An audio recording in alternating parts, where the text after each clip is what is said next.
My name is Ben Gum. I am Alex Gum's father. My son disappeared on February 22nd, 2018 in Kauai, Hawaii, and he is still missing. Alex grew up in North Berwick, Maine, a very small town, 4,000 people.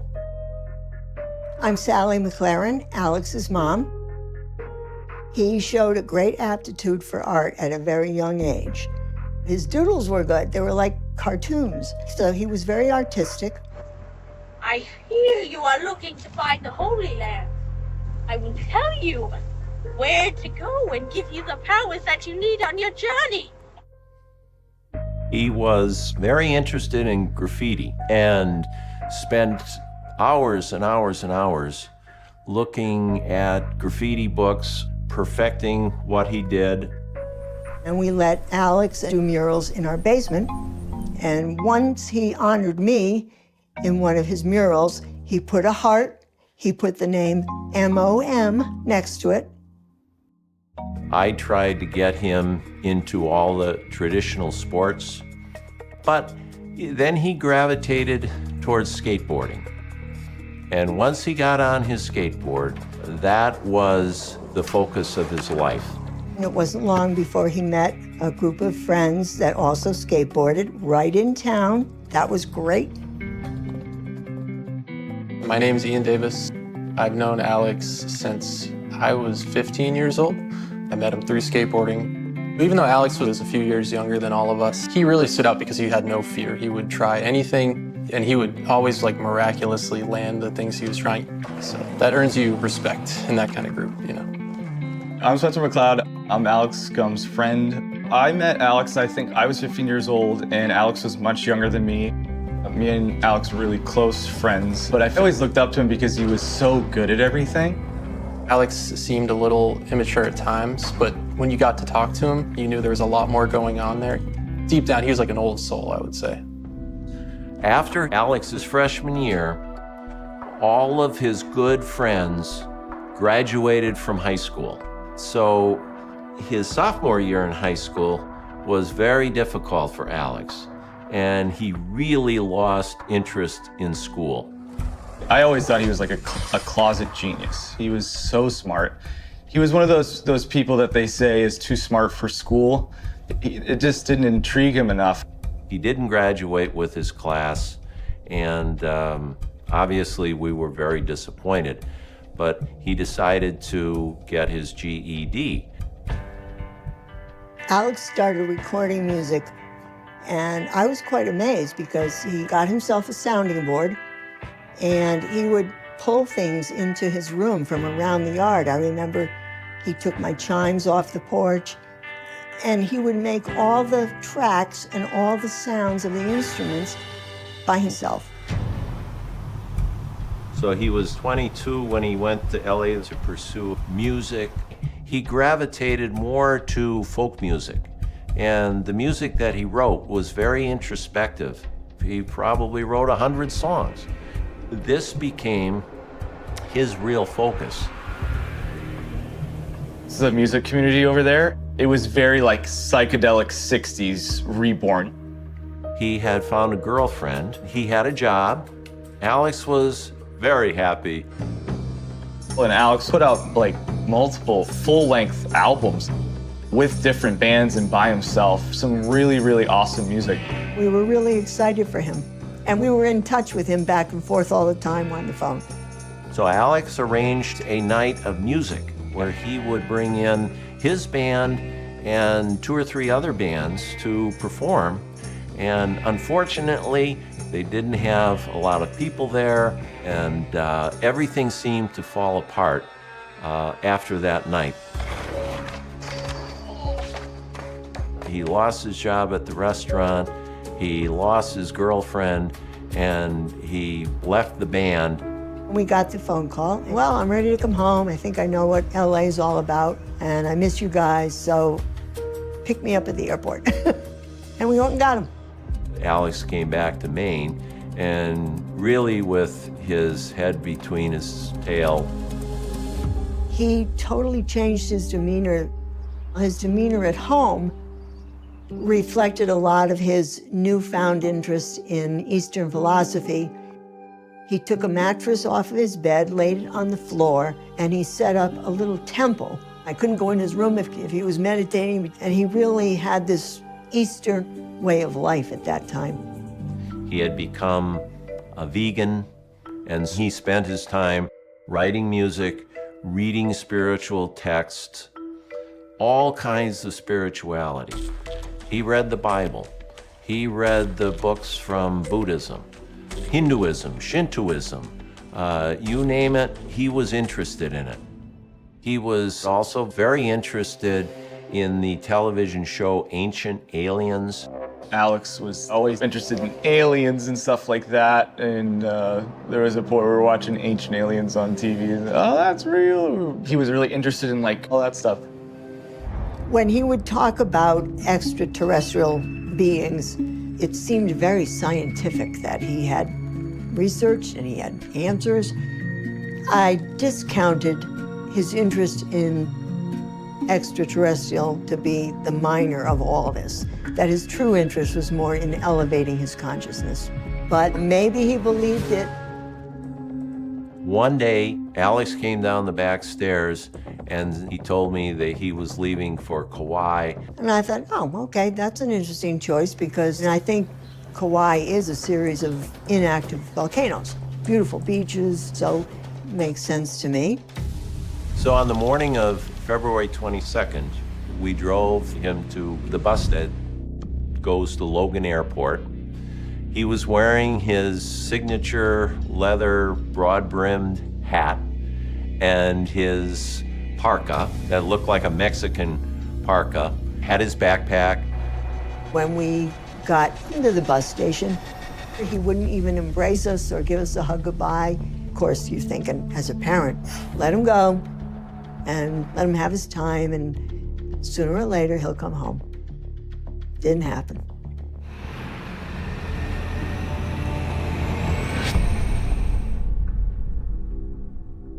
My name is Brittany Light. I'm a reporter at Honolulu Civil Beat, and I've been covering the Alex Gum case. Kauai is the oldest island in the Hawaiian archipelago. It is commonly referred to as the Garden Island. It's so verdant and lush. It's sort of like an otherworldly jungle paradise. And it's no surprise that a lot of folks who love adventure and want to backpack and camp, they flock here. He was gone for maybe a week, so I called him, and it immediately went to voicemail. Another week goes by, trying again. This time I leave a message. Alex, it's Mom, haven't heard from you. Please give us a call, just want to know you're all right. Still didn't hear from him. We weren't overly concerned about this because he had gone to other places over the last 4 or 5 years, California, Oregon, India, but we could access his bank accounts and we could see that Alex arrived safely in Kauai because there was a charge on his debit card for a one-night stay at the local youth hostel in Kauai. I called the hostel, and the woman that I spoke with remembered that Alex had been there only one night, and they really didn't know anything more other than he left. He'd been there and he left. After that, the trail went dead, and we had no indication of where Alex was. I was worried. But then the 2 weeks turned into a month, and I thought about how he was fascinated with aliens, and that maybe this culminated in his trip to Kauai. Alex was fascinated with this mythological place called Lemuria, which is this ancient continent that was inhabited by aliens from another star system. And there's quite a bit of literature on the internet that describes the island of Kauai as being Lemuria. And so it seems that Alex got the idea that Kauai was Lemuria and he wanted to come here. So Kauai is supposedly the modern day place where Lemuria was or is. So if you believe in that origin story of humanity and that there were aliens that seeded the earth, and you wanted to connect with that place, it would make sense to pursue that and to go there and try to do that. Spiritual seekers and members of cults that worship Lemuria have long come to Kauai seeking this sort of mythological Eden that, for some of them isn't mythological, it's real. With all of Alex's interest in Eastern philosophy and extraterrestrial beings, we thought, what if he did get involved into a cult?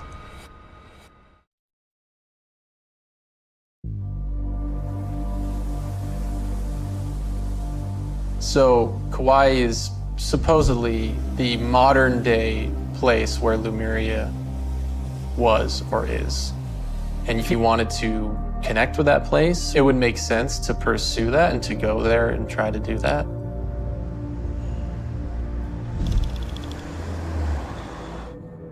Before he went to Kauai, he developed the philosophy that the Earth was populated by aliens.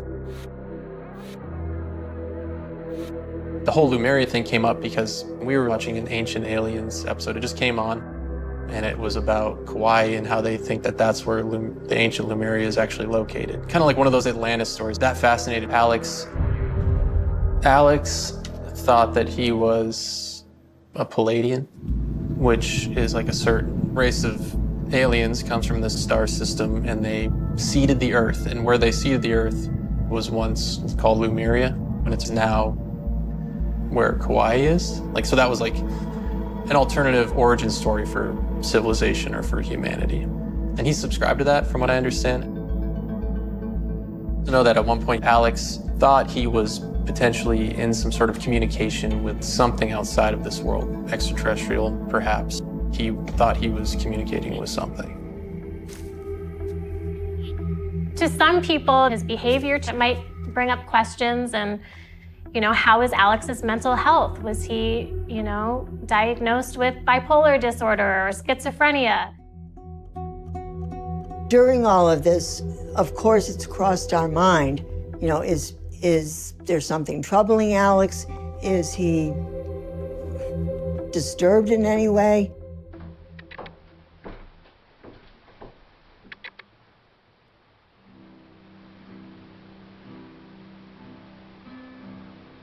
I would say he seemed too lucid and I don't think it's anything like schizophrenia, but if anything, it seemed like some sort of manic, bipolar, but not like a schizophrenic.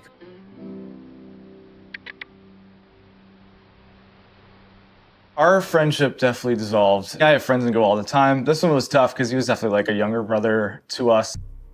I felt that Alex might have needed some help, but he didn't want it. Well, obviously, we were devastated. Well, that was a little hard to understand, but I think he was searching for something. So this idea that Kauai is Lemuria has certainly attracted pilgrims. Recently, there was a cult that came to Kauai from the mainland, and they apparently believed that it was Lemuria. It's wholly possible that Alex came to Kauai to join one of these groups who, believes that Kauai is Lemuria.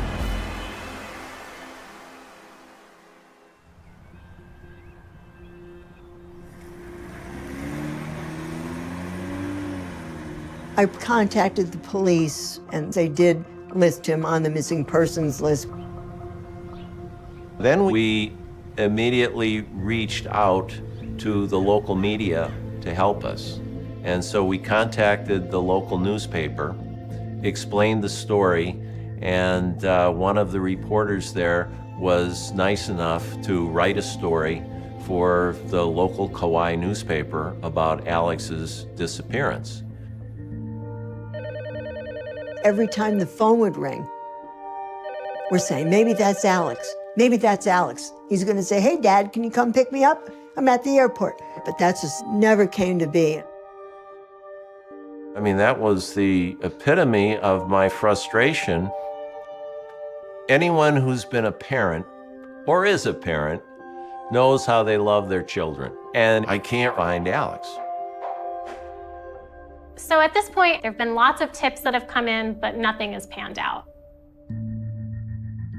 We were not in a position physically or business-wise to be making that trip to Kauai. And you go out there and you know, how much time do we spend? What if we haven't found him? How do I get on that plane to come home? I can't. So I can't even go. But I did go through his room looking for any possible clue. And I found a map of Kauai in his computer desk with a couple places circled, a couple of the towns. But I couldn't go on the computer because I'm not computer savvy. And then one of his skateboard friends contacted me to help. Nobody's heard from Alex for over a year, and I was working with Hunter, Spencer's brother, and he said, "Did you know Alex Gumb's missing?" And I said, "What do you mean Alex Gumb's missing?" So I immediately pulled my phone out, searched his name, missing, and articles popped up. And it was very shocking and very concerning, and that's when we decided to get involved.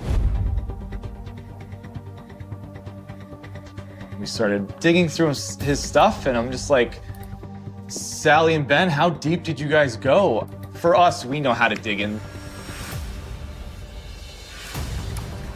So we went through his search history, and we were wondering about the whole cult thing.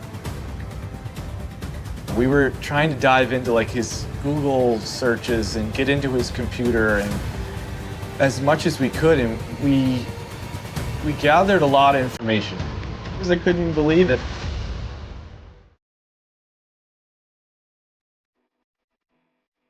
So we were looking through, Alex's computer, the stuff that came up on the search. It's like foraging for your own food and stuff like that. And him being a raw vegan in a place that is a tropical island, you can live off the land, so. He's not someone who would be falling under the spell of like a cult leader, but this off the grid thing. I mean, anything is possible with this story.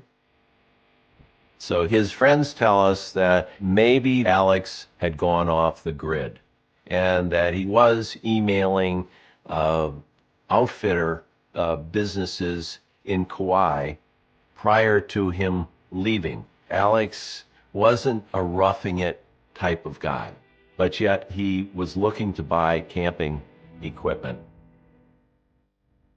Alex had researched it, looked into it, researched edible fruits and berries, was preparing himself for living independently.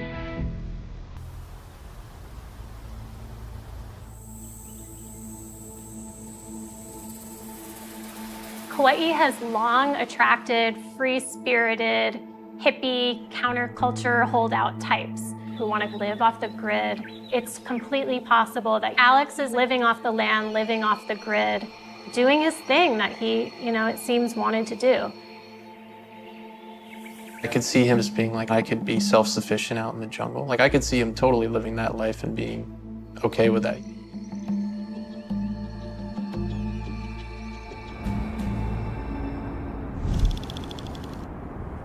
We felt that Alex was living off the grid.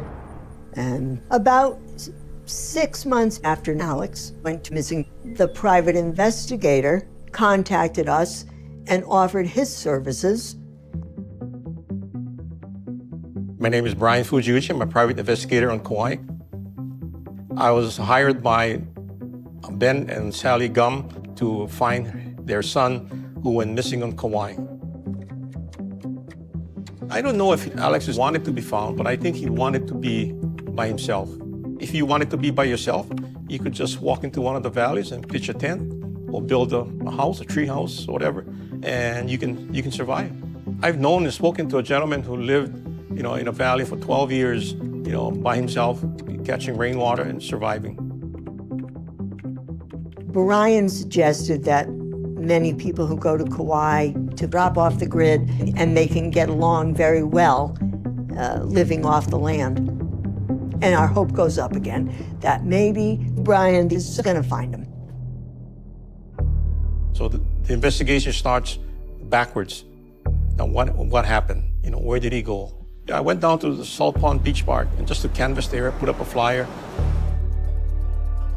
Salt Pond Beach Park is on the island's western shore. It's frequented by tourists as well as local residents, and there's often a community of homeless folks who are living there as well.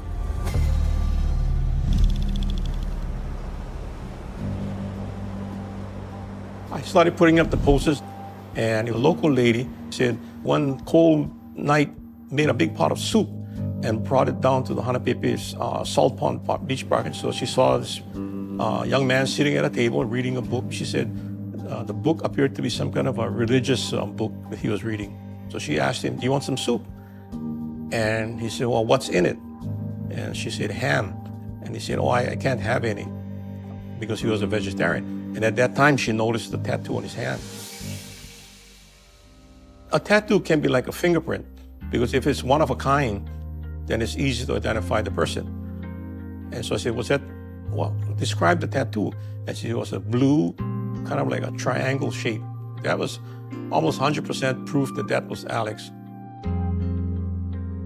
This is a pretty credible tip because she saw a man with the same tattoo, the fact that he didn't want to take the soup because he doesn't eat meat. All of these things make this tip very, very credible. This area is known as Hanapepe, and this beach park in particular is called the Salt Pond Beach Park. Well, because the information was relatively new and fresh, I came down here right away.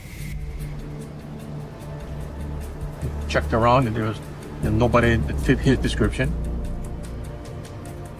So I started going to each tent and talking to people. And one of the guys that I talked to said, yeah, he stays with this girl, in a white car. It's a white car, it's in the parking lot. So I looked in the white car and the back seat was filled with religious books.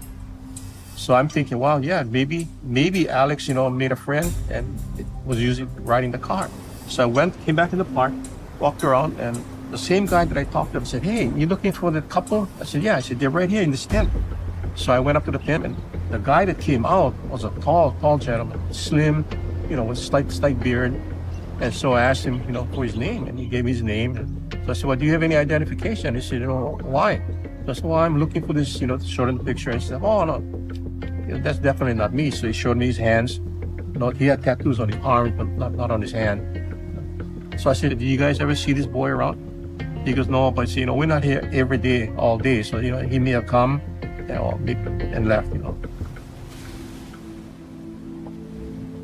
So I put up more flyers in the town, hoping that somebody else would call me to say that they've seen him. But then as time went on, the tips stopped coming in.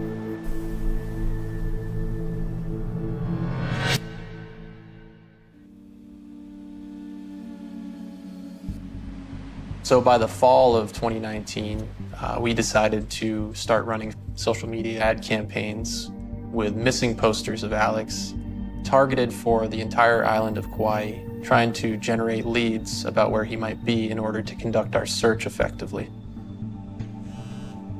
So the guy reached out to me on Instagram and he said, hey, I think I've seen your buddy. I think he stays at Donkey Beach. It's a beach, I think it's 20 minutes north of where the airport is.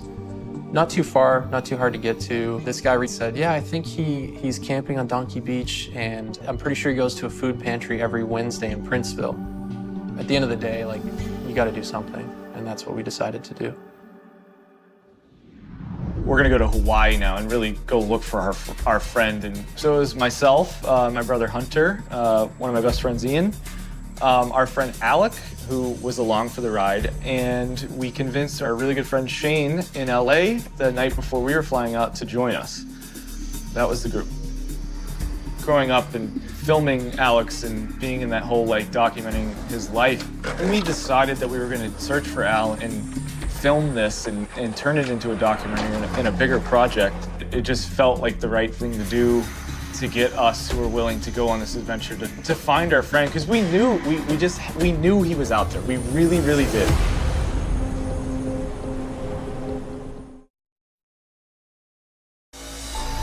Alex Gum was last seen February 22nd, 2018. If you have any information, please visit searchingforalex.com.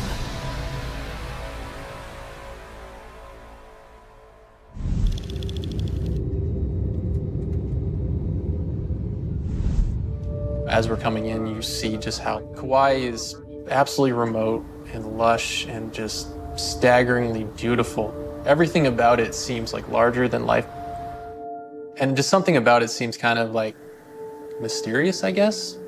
It feels like there's some sort of like natural beauty and power to that place there's something there, like beyond like what you see, I would say.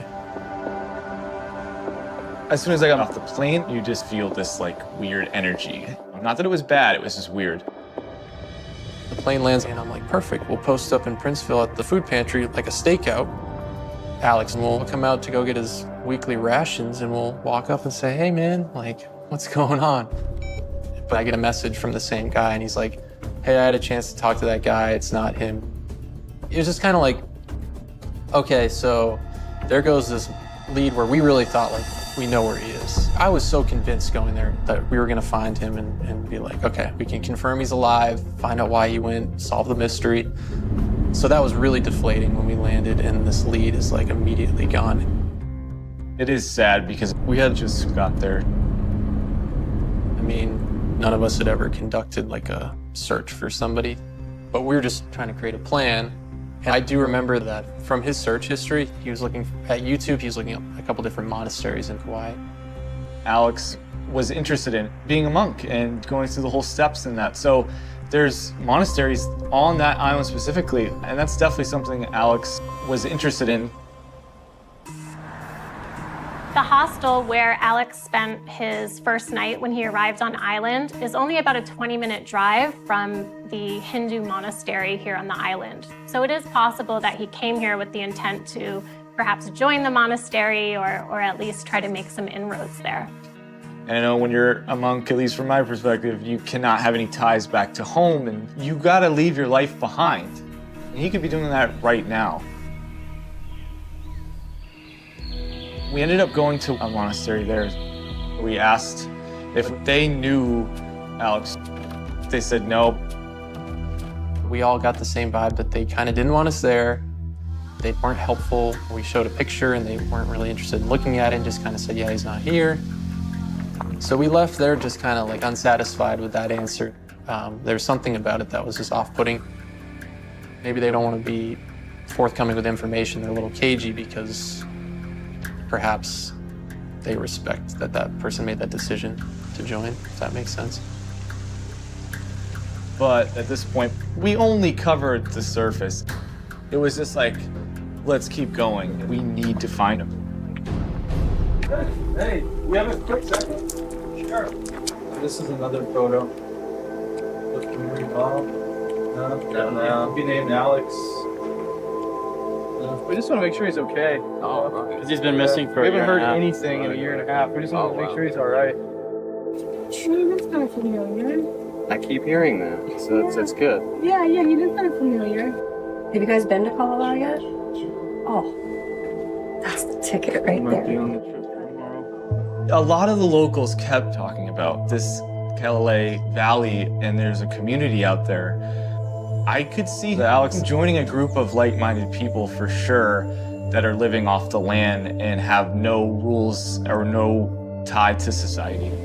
And so we were like, we need to go look there. Kalalau is an extremely isolated beach and valley on the island of Kauai. Kalalau Beach is surrounded by 2,000 and 3,000 foot tall cliffs, just a cathedral of volcanic mountain peaks and just soaring cliffs with razor sharp edges. You cannot drive there, you cannot take a helicopter there. And for that reason, it's sort of this alternate universe. There are clean streams that you can drink from and bathe in. There are folks who do farming there, grow their own food. There are pigs you can hunt there. So there's sort of always been this illicit, off-the-grid community living in this valley. It's a 16-mile trail through the jungle. And it's up and down cliffs and mini mountains and in and out of wetlands, dry lands the whole way. It's not like you're walking down a nature trail. It's very, very dangerous. The problem is we had very limited time, so we couldn't hike out there feasibly, and we didn't have any gear, and that's when we were put in contact with somebody who could drive us in a boat out there and cut down the whole hike and make it so we could just enter the valley from the beach. So we got in the boat.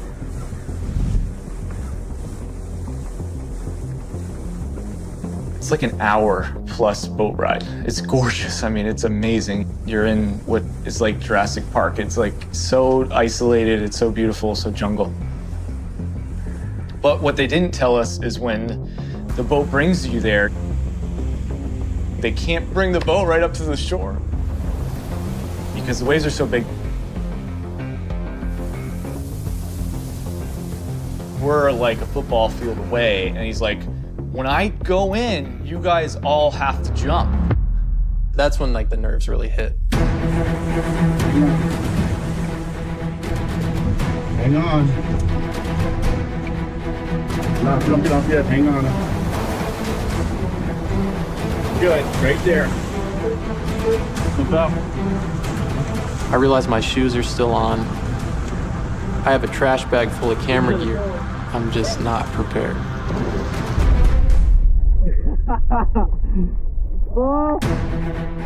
And now I'm in the ocean. There's no turning back.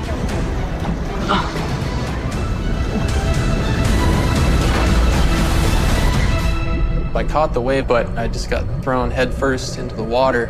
I was completely vertical, like head facing down. Just getting tossed around and underneath a wave. This is really happening. This is not some fun adventure. This isn't a game. This is life and death.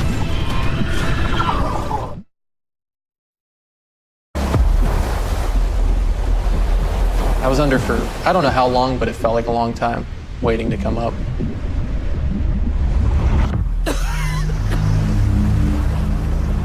It was just straight chaos. I look over at Ian, and he is white as a sheet, like he just puked. It felt like being on a different planet. I was getting really overwhelmed, like emotional. Like we had a huge area to look for. This is the trail based on the map. Heading into the valley, you kind of have the loosest trail, and we are like bushwhacking it through the jungle.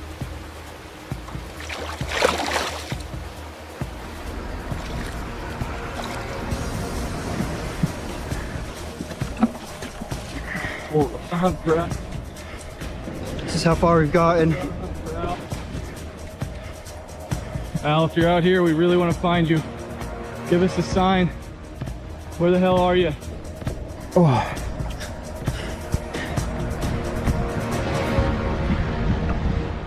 We did as much as we could to try and find people out there, but we couldn't find Alex.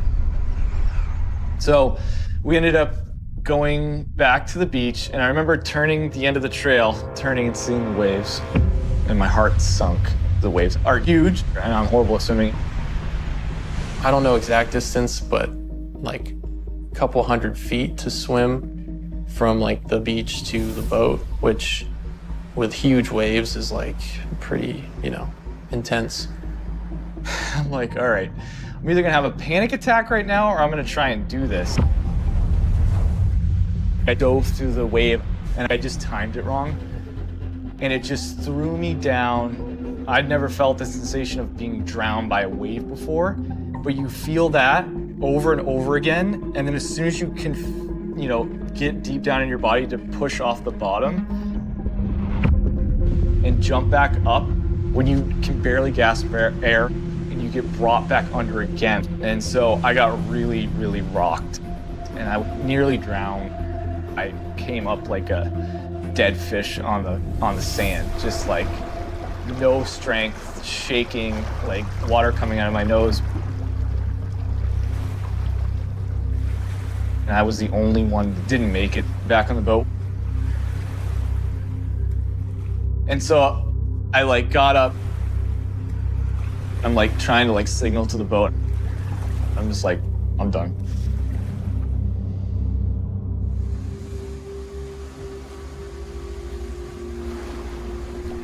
So we had to just accept the fact that, okay, Spencer's staying the night and hiking out by himself.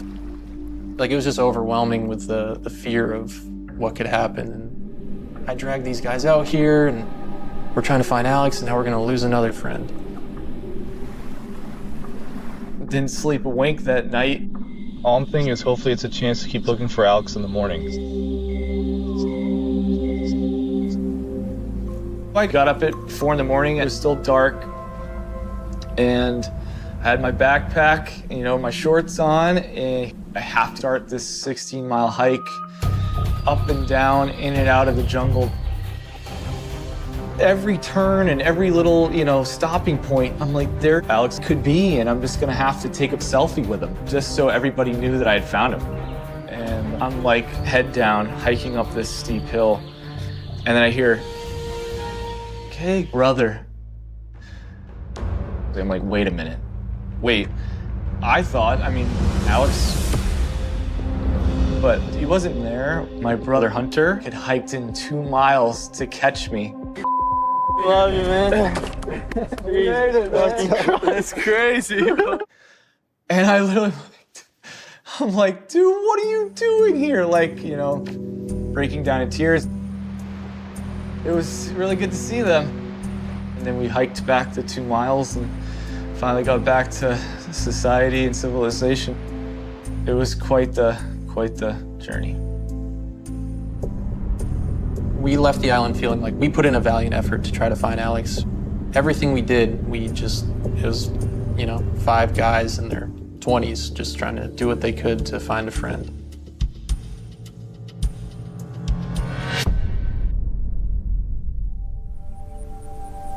They were all very, very disappointed in not being able to find Alex. We're very, very grateful to the young men who went to Kauai. That island is scary and dangerous. There's a lot of risks there, and many people visiting either drown or get lost and fall off a cliff. This is not a place where you can go and it's a ride. This is real life, and it's very dangerous and treacherous. That being said, Alex is a really smart, resourceful guy. An accident can happen to anybody, but something tells me like he would be too careful for that to happen. He's too calculated. From the very beginning, we knew that the possibility that Alex had died was a very real possibility. But as every day goes by and a body has not been found, we have more hope. Did he go there and shave his head and become a monk? Or is he just on the beach playing the guitar? Both are possible. There's evidence for both, I would say, arguably. But we don't know.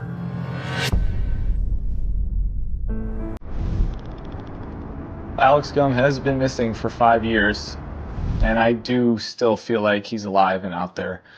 In need of somebody to say hi to your mom, give her a call. If anyone knows how we can contact Alex, please contact us. We would be forever grateful. So we built a website called Searching for Alex. And the whole idea is, like, if you have any tips or any information, please, you can be anonymous. The call came in just before dawn, when the sky over Sydney was still the color of cold steel and the streets were empty enough to hear your own footsteps echo. A jogger had spotted something at the edge of a scrubby reserve near the Parramatta River. At first he thought it was a discarded mannequin. Then he saw the hand. Pale. Still. Real. Within minutes, flashing lights cut through the quiet suburb, red and blue reflecting off dew-soaked grass, and a single question began to spread like smoke through the waking neighborhood. Who would leave a body here? She was 26 years old. A hospitality worker.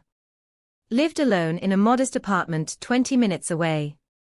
By 7 a.m., her name was moving through police radios, whispered between officers, confirmed with a driver's license found in her handbag not far from where she lay. No obvious signs of robbery. No immediate sign of sexual assault. Just blunt force trauma. Precise. Violent. Personal. The kind of attack that feels deliberate. The kind that makes detectives look twice at the people closest to you. The headlines hit by midday.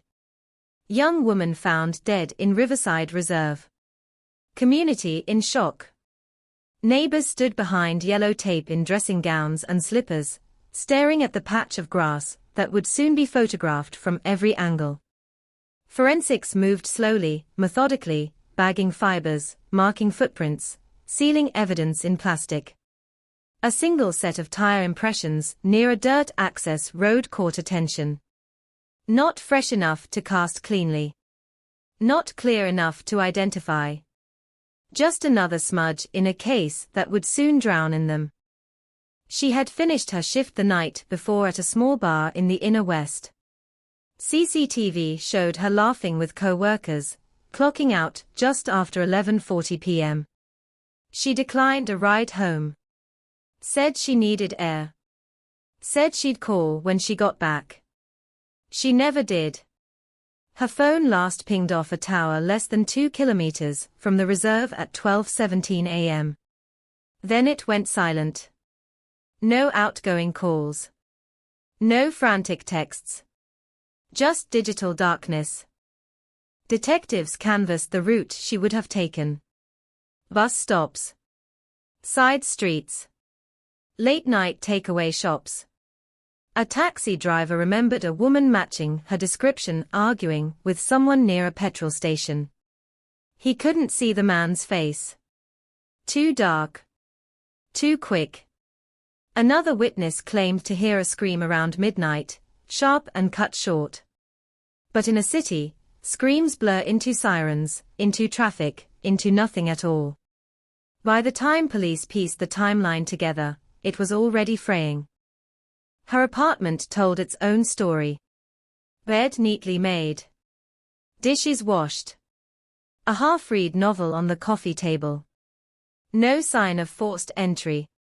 No diary filled with secrets. Just ordinary life, paused mid-sentence. Friends described her as cautious, private, focused on work. She had broken up with a boyfriend 3 months earlier. Amicable, they said. He was brought in anyway. Questioned for hours. His alibi checked and rechecked. He was at a poker night across town, photographed, time-stamped, surrounded by half a dozen witnesses. He left the station pale but cleared, at least for now. The post-mortem deepened the mystery. Time of death estimated between midnight and 1 a.m. 2 blows to the head from a blunt object. No defensive wounds. Toxicology negative for drugs or alcohol beyond a single glass of wine. She hadn't seen it coming. Or she had trusted whoever stood close enough to strike her without a struggle. That detail lodged in investigators' minds like a splinter. Trust. It narrowed the field and widened the fear. The media escalated quickly. Cold-blooded attack. Predator in the suburbs. Talkback radio demanded answers. Parents warned daughters not to walk alone. The reserve, once a shortcut for joggers and dog walkers, became a symbol of vulnerability. Detectives formed a task force. Dozens of officers assigned. Hundreds of tips flooded in. A suspicious van reported near the river. A drifter seen sleeping under a bridge. An ex-co-worker, who had once argued with her over shifts. Each lead chased. Each one collapsing under scrutiny. Weeks turned into months. The tire tracks yielded nothing usable. The phone was never recovered. CCTV from nearby streets was grainy, overwritten, inconclusive. A shadow moving at the edge of a frame. A pair of headlights passing at 12:09 a.m. too common to isolate. Too ordinary to indict. Forensic samples were sent to the lab, tested for DNA. Partial profiles surfaced, but matched no one in the national database. It was 2003. The technology was advancing, but not fast enough. Her parents held a vigil on the riverbank 6 weeks after the murder. Candles flickered against the wind. Reporters hovered at a respectful distance. Her mother's voice cracked as she asked the public to come forward, to think hard about that night, to remember anything unusual. "Someone knows," she said. "Someone always knows." The phrase would be repeated for years. It would become a refrain. It would haunt the case. Behind closed doors, detectives debated motive. Was it random? A crime of opportunity by someone cruising the streets? Or was it targeted, a meeting arranged and concealed? Phone records showed no unusual calls, no secret numbers. Her email revealed nothing but bills and casual messages. Yet the absence of chaos felt almost staged. As if the killer had stepped into her life like a ghost and left without disturbing a thing. A breakthrough seemed close that winter when a man was arrested on an unrelated assault charge, less than 5 kilometers from the reserve. He had a history of violence. He owned a car similar to the vague description offered by the taxi driver. He stumbled during questioning, contradicted himself, sweated under the lights. For a moment, hope flared. Then DNA cleared him. His car tires didn't match. Another door slammed shut. The task force shrank as resources shifted to newer crimes. Detectives rotated out. Files thickened with transcripts, photographs, maps marked in red pen. The label "Unsolved" began to hover over her name like a shadow. Each anniversary brought another brief spike of attention. Another appeal for information. Another promise that police had not given up. But the city moved on. Headlines faded. The reserve reopened. Grass grew back over the patch where she had been found. Years passed, but small details refused to die. A rumor that she had been seen speaking to a regular at the bar, a quiet man who always paid cash. He was tracked down eventually. Interviewed. Cooperative. He claimed he barely knew her. No evidence tied him to the night in question. Still, detectives noted his calmness. "Too calm," one officer wrote in the margin of his statement. "Not evidence. Just instinct." In 2007, a review of cold cases pulled her file back into the light. Fresh eyes scanned old witness statements. Advances in forensic science offered new possibilities. The preserved samples were retested with improved DNA amplification techniques. A clearer partial profile emerged. Not enough for a direct match, but enough to suggest the presence of an unknown male. It reignited whispers inside the department. Maybe the killer had never been on the radar. Maybe he had blended in, ordinary and invisible. The community reacted with a mix of hope and exhaustion. Cold case breakthrough, one newspaper teased. But no arrest followed. The partial DNA sat in the database, waiting for a name that never appeared. Detectives revisited the timeline, re-walked her final route, stood in the same dimly lit streets years later, trying to see what they had missed. Traffic patterns had changed. Shops had closed. Memories had blurred. Witnesses moved away or forgot details. Time, relentless and indifferent, was erasing the edges. What lingered was the sense that the answer had been close once. That in those first chaotic days, amid flashing lights and microphones, someone had looked away too quickly, had kept silent when they should have spoken. Investigators believed the killer was local.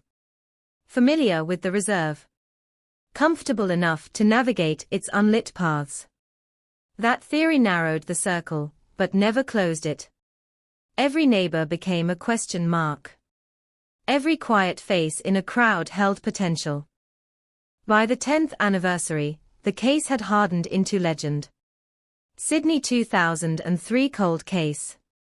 Students studied it in criminology classes as an example of investigative stall. True crime forums dissected it late at night, strangers trading theories across screens. Some insisted it was a serial offender who had slipped through gaps in early 2000s policing. Others argued it was heartbreak turned violent, a secret lover protected by silence. None could prove it. All were haunted by it. And somewhere in the city, perhaps within earshot of the river on certain still nights, the person responsible carried on. Working. Socializing. Aging. Watching news reports about other crimes. Knowing that a file with their shadow in it sat in a cabinet, thick and unresolved. Knowing that a partial DNA profile, incomplete but patient, waited in a system that grew stronger each year. The river kept flowing. The reserve changed with the seasons. But the question from that cold dawn in 2003 never stopped echoing. Who would leave a body here? It lingered in the minds of detectives, who refused to retire the file, in the heart of a mother who still answered unknown numbers hoping for news, in the uneasy silence of a suburb that learned how quickly normal can fracture. The case was not closed. Not forgotten. Just suspended, like a breath held too long, daring time itself to finally exhale the truth. By the 11th year, the file no longer smelled like fresh ink and urgency, it smelled like cardboard and dust, like something shelved but not surrendered. Yet inside the homicide unit, her name still triggered a shift in posture. Detectives who had inherited the case spoke about it in lower voices, as if the walls might remember the early mistakes. Sydney 2003. Riverside Reserve. Blunt force trauma. The phrases had become shorthand for frustration. In 2014, a quiet development rippled through law enforcement across Australia, the expansion of the National DNA Database and improved familial matching protocols. It wasn't the kind of news that made headlines. No sirens. No press conferences. Just software updates, laboratory recalibrations, and the promise that old samples might speak more clearly than before. Her evidence box, carefully preserved swabs, fibers, sealed envelopes, was pulled again from storage. Chain of custody checked. Gloves on. Lights bright. The unknown male profile, once too faint to trust, was reprocessed using next-generation amplification kits. Technicians leaned over monitors as peaks sharpened on the electropherogram. More markers. More definition. Still partial, but stronger. Strong enough to run through the updated system with broader parameters. Days passed. Then weeks. And then, a notification, a low-level familial association. Not a direct hit. Not a name. Just a statistical whisper that someone related to the unknown male had submitted DNA years later for an unrelated offense in New South Wales. The relative was a 22-year-old man arrested for a minor burglary in 2011. His DNA had gone into the system without fanfare. He had no violent history. No known connection to the victim. But the math suggested he shared genetic markers consistent with being a close family member of the unknown contributor from 2003. Brother. Cousin. Uncle. The task force, reassembled in reduced form, stared at a family tree instead of a suspect list. They traced the young burglar's relatives. Parents separated. Father deceased. Mother living in Western Sydney. 2 uncles. 1 older brother. And then a name that had never appeared in the original file. A cousin who had lived, in 2003, less than 3 kilometers from the reserve. 30 years old at the time of the murder. Worked casual labor jobs. No significant criminal record beyond traffic violations. Quiet. Unremarkable. Invisible. Detectives began the slow work of building a picture. Employment history. Phone records from 2003, if any could still be retrieved. Old addresses. They discovered that in the weeks after the murder, he had abruptly left his rental property and moved to Queensland. No charges pending. No public reason. Just a sudden relocation. Neighbors from that era struggled to remember him clearly. Kept to himself, one said. Always polite, said another. No one recalled him speaking to the victim. No obvious link. But proximity has a gravity all its own. A covert DNA sample was needed to confirm the theory. Surveillance began in Queensland, quiet and methodical. Officers followed him from a construction site to a modest house he shared with a partner and a child. He had built a life. Steady work. School pickups. Weekend barbecues. The ordinariness was almost suffocating. Detectives watched for an opportunity to collect discarded material, a coffee cup, a cigarette, but anything touched by saliva. It came on a humid afternoon outside a takeaway shop. He finished a soft drink, crushed the can, and tossed it into a public bin. Minutes later, gloved hands retrieved it. Bagged. Labeled. Rushed to the lab. The waiting felt like 2003 all over again, tight, electric, brittle with possibility. When the results returned, the room went silent. The profile from the can did not match the enhanced sample from the crime scene. Not directly. But the familial link remained. He was related to the unknown male. Just not the man himself. The focus shifted sideways. If not him, then who? His older brother had died in a car accident in 2008. DNA unavailable without exhumation, a step requiring significant legal threshold. One uncle lived overseas. The other, 55, divorced, residing intermittently between New South Wales and Victoria, had a history that prickled. Minor assault charges in the late 1990s. Nothing since. In 2003, he had been unemployed, drifting between relatives' homes. Including, for a brief period, the same Western Sydney suburb as the victim. Detectives revisited the original witness statements. Buried in pages of transcripts was a line from a bar patron who mentioned a middle-aged guy watching the victim more than once in the weeks before her death. The description was vague. Average height. Dark hair. Slightly older than the typical crowd.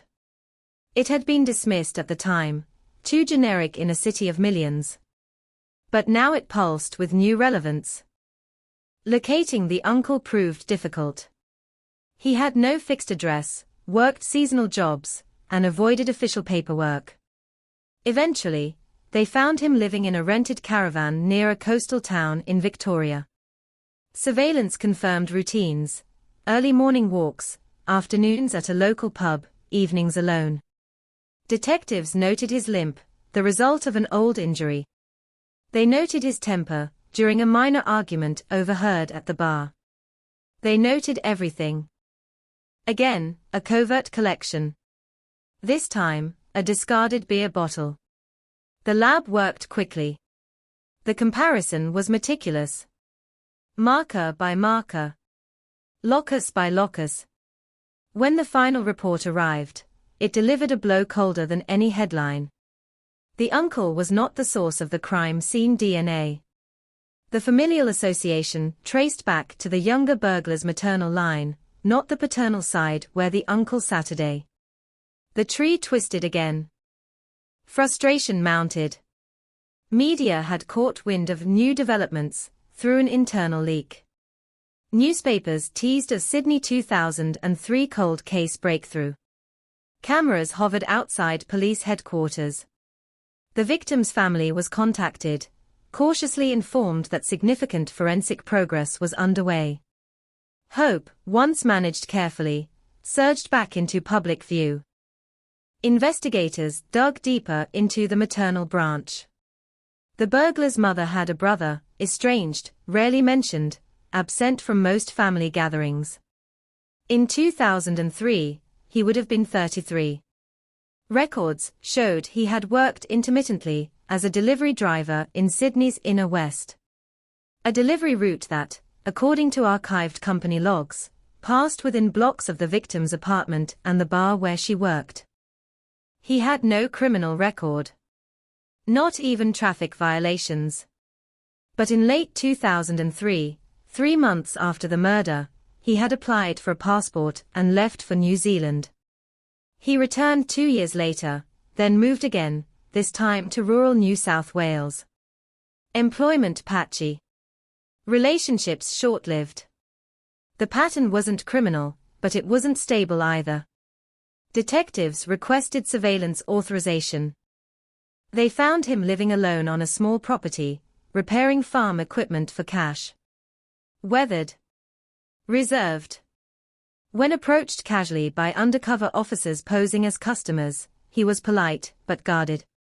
His eyes lingered too long. Or maybe that was projection, the weight of expectation bending perception. Still, they needed certainty. The opportunity arrived during a community event in town. He volunteered briefly at a sausage sizzle, handling utensils, drinks, napkins. A plastic cup he used was set aside discreetly. Sent to the lab. This time, the weight felt suffocating. Years of stagnation balanced on a single comparison. The result landed like a thunderclap. The DNA from the cup matched the enhanced profile from the 2003 crime scene. Not partial. Not familial. Direct. The unknown male was no longer unknown. After more than a decade, the genetic ghost had a name, a face, a current address. But a match is not a conviction. Detectives moved carefully, aware that defense attorneys dismantle sloppy arrests. They reviewed his movements in 2003. Company records confirmed he had deliveries scheduled near the victim's workplace on multiple occasions. Phone data from that era was sparse, but an archived billing statement placed his mobile within the same cell tower range as the victim's at 12:05 a.m. on the night she died. Circumstantial, yet tightening. When they executed the arrest warrant, it was just after sunrise, an echo of the morning her body had been found. Officers approached quietly, boots crunching on gravel. He opened the door in a faded work shirt, confusion flickering into alarm as he saw the badges. He did not run. He did not speak much. At the station, under fluorescent lights, he listened as detectives laid out the evidence, the DNA, the proximity, the timeline. He asked for a lawyer. News exploded within hours. Sydney 2003 cold case breakthrough. DNA finally names suspect. The community that had learned to live with uncertainty felt the ground shift again. The victim's mother stood before cameras, tears mixing relief and disbelief. "We waited 13 years, she said. 13 years. Yet even as the arrest reverberated, a deeper tension settled in the room. Because motive remained unclear. There was no documented relationship between him and the victim. No witnesses placing them together that night. No confession. Only science and fragments of movement in the dark. Prosecutors prepared their case, building a narrative from logistics and genetics. Defense counsel signaled an aggressive challenge, hinting at contamination, at the fragility of old evidence, at the danger of leaning too heavily on a profile preserved across years. The trial would test not only a man's guilt, but the faith placed in evolving forensic power. And beneath the legal maneuvering, beneath the headlines and renewed public scrutiny, one fact pulsed steadily. For 13 years, he had lived quietly while a file gathered dust. For 13 years, a mother had lit candles by a river. Now the silence had cracked. Whether it would shatter completely or reform into doubt remained to be seen, but the case that once felt frozen in 2003 was moving again, dragging the past into a present that was no longer willing to look away. The courtroom filled before the doors officially opened, a low hum of anticipation vibrating through polished wood and fluorescent light. 13 years of silence had detonated into spectacle. Reporters lined the back rows, pens poised, cameras banned but memories sharp. On the prosecution table sat binders thick with lab reports, phone records, delivery logs, photographs from a riverside reserve that still felt damp in collective memory. On the defense side, a single strategy pulsed beneath calm expressions: dismantle the certainty of science. He entered without drama. No shackles visible. No outburst. Just a man in a suit that didn't quite fit, shoulders slightly hunched, eyes scanning the room as if measuring exits. This was the face now attached to Sydney 2003.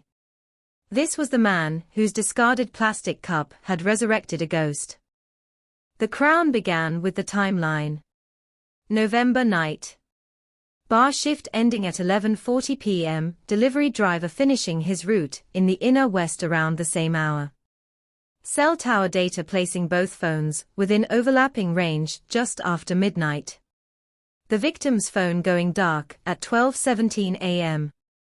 His phone active until 12:22 a.m., then switched off for the rest of the night. A gap. A silence. A corridor of possibility. Jurors leaned forward as the forensic biologist took the stand. Calm. Precise.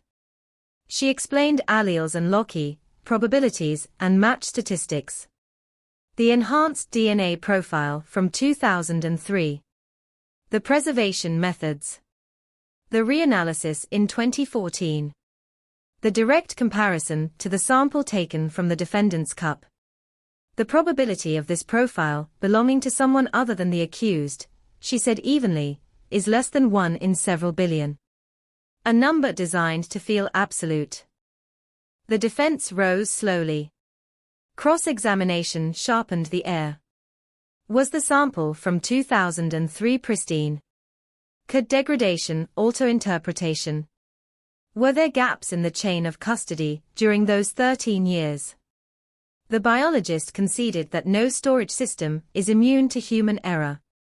That contamination, while rare, is possible.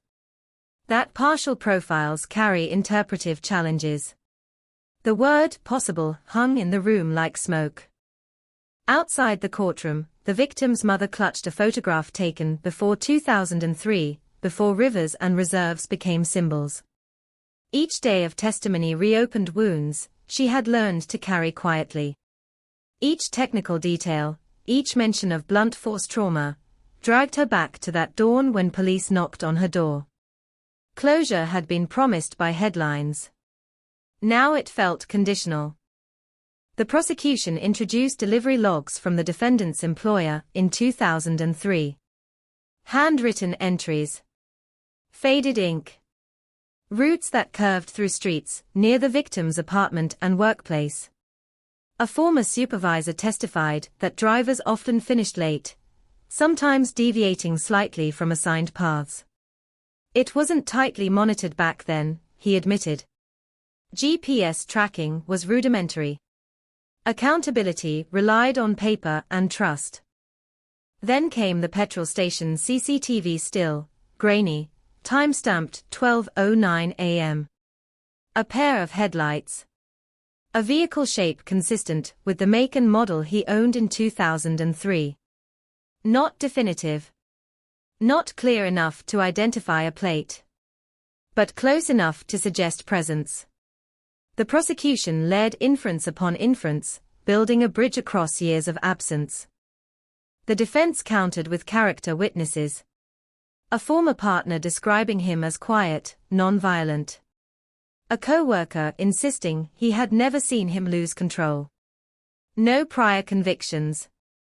No history of stalking or assault. You're asking this jury to believe, the defense attorney said, voice steady, that a man with no record, no documented connection to the victim, suddenly committed a brutal murder and then returned to ordinary life without a trace for over a decade. The question lingered because it mirrored the community's own disbelief.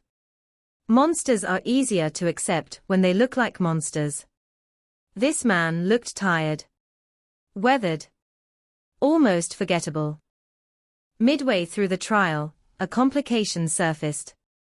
An independent forensic consultant hired by the defense presented an alternative interpretation of the 2003 sample. He argued that the original collection site, under the victim's fingernails, contained a mixture of DNA from at least 2 contributors.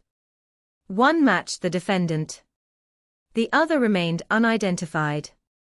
The prosecution had emphasized the dominant profile. The defense emphasized the mixture. Suddenly, the narrative shifted. If there were 2 contributors, who was the second? An accomplice? An unrelated transfer from an earlier interaction? Or evidence that the scene was more chaotic than initially portrayed? The prosecution maintained that secondary transfer could explain minor traces. The defense suggested reasonable doubt had entered the room. Jurors scribbled notes. Observers whispered. Headlines recalibrated. Cold case trial takes twist. The certainty of a DNA match no longer felt monolithic, it felt contested. Detectives from the original 2003 investigation took the stand, older now, hair thinner, voices edged with memory. They recounted the early chaos, the tire tracks that led nowhere, the phone that vanished. Under cross-examination, they were pressed about missed opportunities. Why hadn't they canvassed delivery companies more aggressively? Why hadn't they preserved additional environmental samples? One detective admitted resources had been stretched. Another conceded that in 2003, the emphasis on random predator theory may have overshadowed quieter suspects. It was not an admission of failure, but it cracked the aura of infallibility. The defendant himself chose not to testify. A strategic silence. His lawyer argued that the burden rested entirely with the Crown. That proximity is not guilt. That statistical probability is not narrative proof. He pointed to the 13-year gap, to the absence of eyewitnesses placing his client with the victim, to the unknown second DNA contributor. This case, he said in closing, is built on inference stacked upon assumption. The prosecution's final address was measured but forceful. They returned to the science. To the cell tower overlap. To the sudden phone shutdown. To the unexplained move to New Zealand months after the murder. People flee for many reasons, the prosecutor acknowledged. But timing matters. Patterns matter. DNA matters. When the jury retired, the courtroom exhaled as if surfacing from deep water. Days passed. The victim's family waited in a small room, reporters camped outside. The defendant sat in custody, expression unreadable. The verdict came on a grey afternoon that felt eerily similar to the morning of the crime. Not guilty. The words landed with a hollow echo. Not guilty of murder. The jury, bound by the standard of proof beyond reasonable doubt, had found the mixture of DNA, the gaps in timeline, the absence of direct evidence too heavy to ignore. Science had pointed. But doubt had persisted. The victim's mother wept, not with anger alone, but with the exhaustion of hope rising and collapsing in the same breath. The defendant was released within hours. He stepped into a crowd of cameras, shielded by his lawyer, offering no statement. In the eyes of the law, he was innocent. In the court of public opinion, the verdict fractured the city. Police held a brief press conference. The DNA match remained. The investigation, they said, was ongoing. The unidentified secondary contributor would be pursued. This case is not closed, the superintendent emphasized. The phrase felt both defiant and weary. Online forums ignited again. Some argued the jury had erred, intimidated by complexity. Others insisted the arrest had been premature, driven by pressure to resolve a high-profile cold case.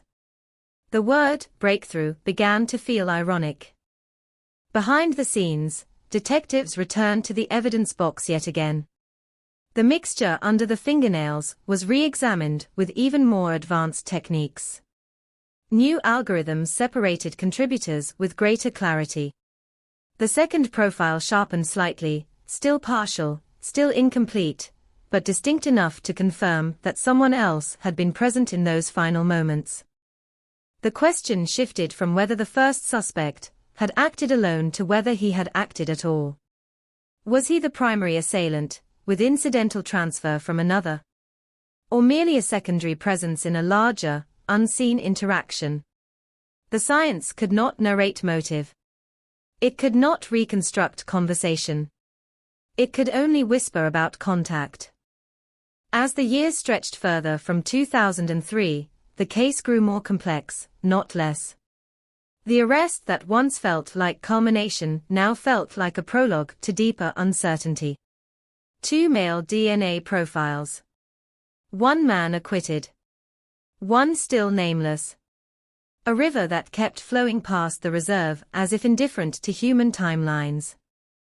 And in quiet offices late at night, detectives stared at a board covered in photographs and red string, aware that the story they thought they had solved had splintered into something colder, more elusive. The breakthrough had come and gone. The doubt remained. The acquittal did not quiet the case. It detonated it. Within days of the verdict, internal reviews were ordered. Not public. Not theatrical. Just a tightening of ranks behind closed doors where senior investigators asked the question no one wanted on record: had they moved too fast? The DNA had been real. The match had been real. But the narrative built around it had cracked under pressure, and now the file felt heavier than ever. The second DNA profile, faint, incomplete, stubborn, became the center of gravity. In 2003 it had been dismissed as background noise. In 2016, after the trial, it became the key to everything. Forensic analysts ran new computational separation models, teasing apart alleles that once blurred together. The unknown contributor was male. Likely similar age range at the time of the crime. No match in the national database. No familial hit strong enough to generate a warrant. The theory shifted again. What if the acquitted man had been present earlier that evening? A transfer at the bar. A handshake. A shared surface. And what if the second profile belonged to the killer? The possibility clawed at investigators. It reframed the entire prosecution. It suggested that the wrong narrative had been wrapped around the right science. Detectives reopened every statement from 2003 with a new filter. Not who knew her. Not who lived nearby. But who intersected with her physically in the hours before midnight. Bar staff. Patrons. Delivery drivers. Musicians who played that night.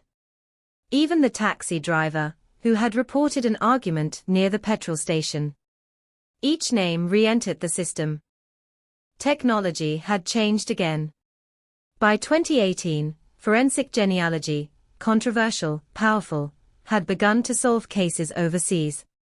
Investigators watched developments in the United States with clinical interest. If a partial profile could be uploaded to public ancestry databases, distant relatives might surface. But Australia's legal framework was stricter. Privacy concerns louder. Warrants harder to secure. Still, discussions began. Meanwhile, the acquitted man retreated from public view. He sold his rural property. Moved interstate.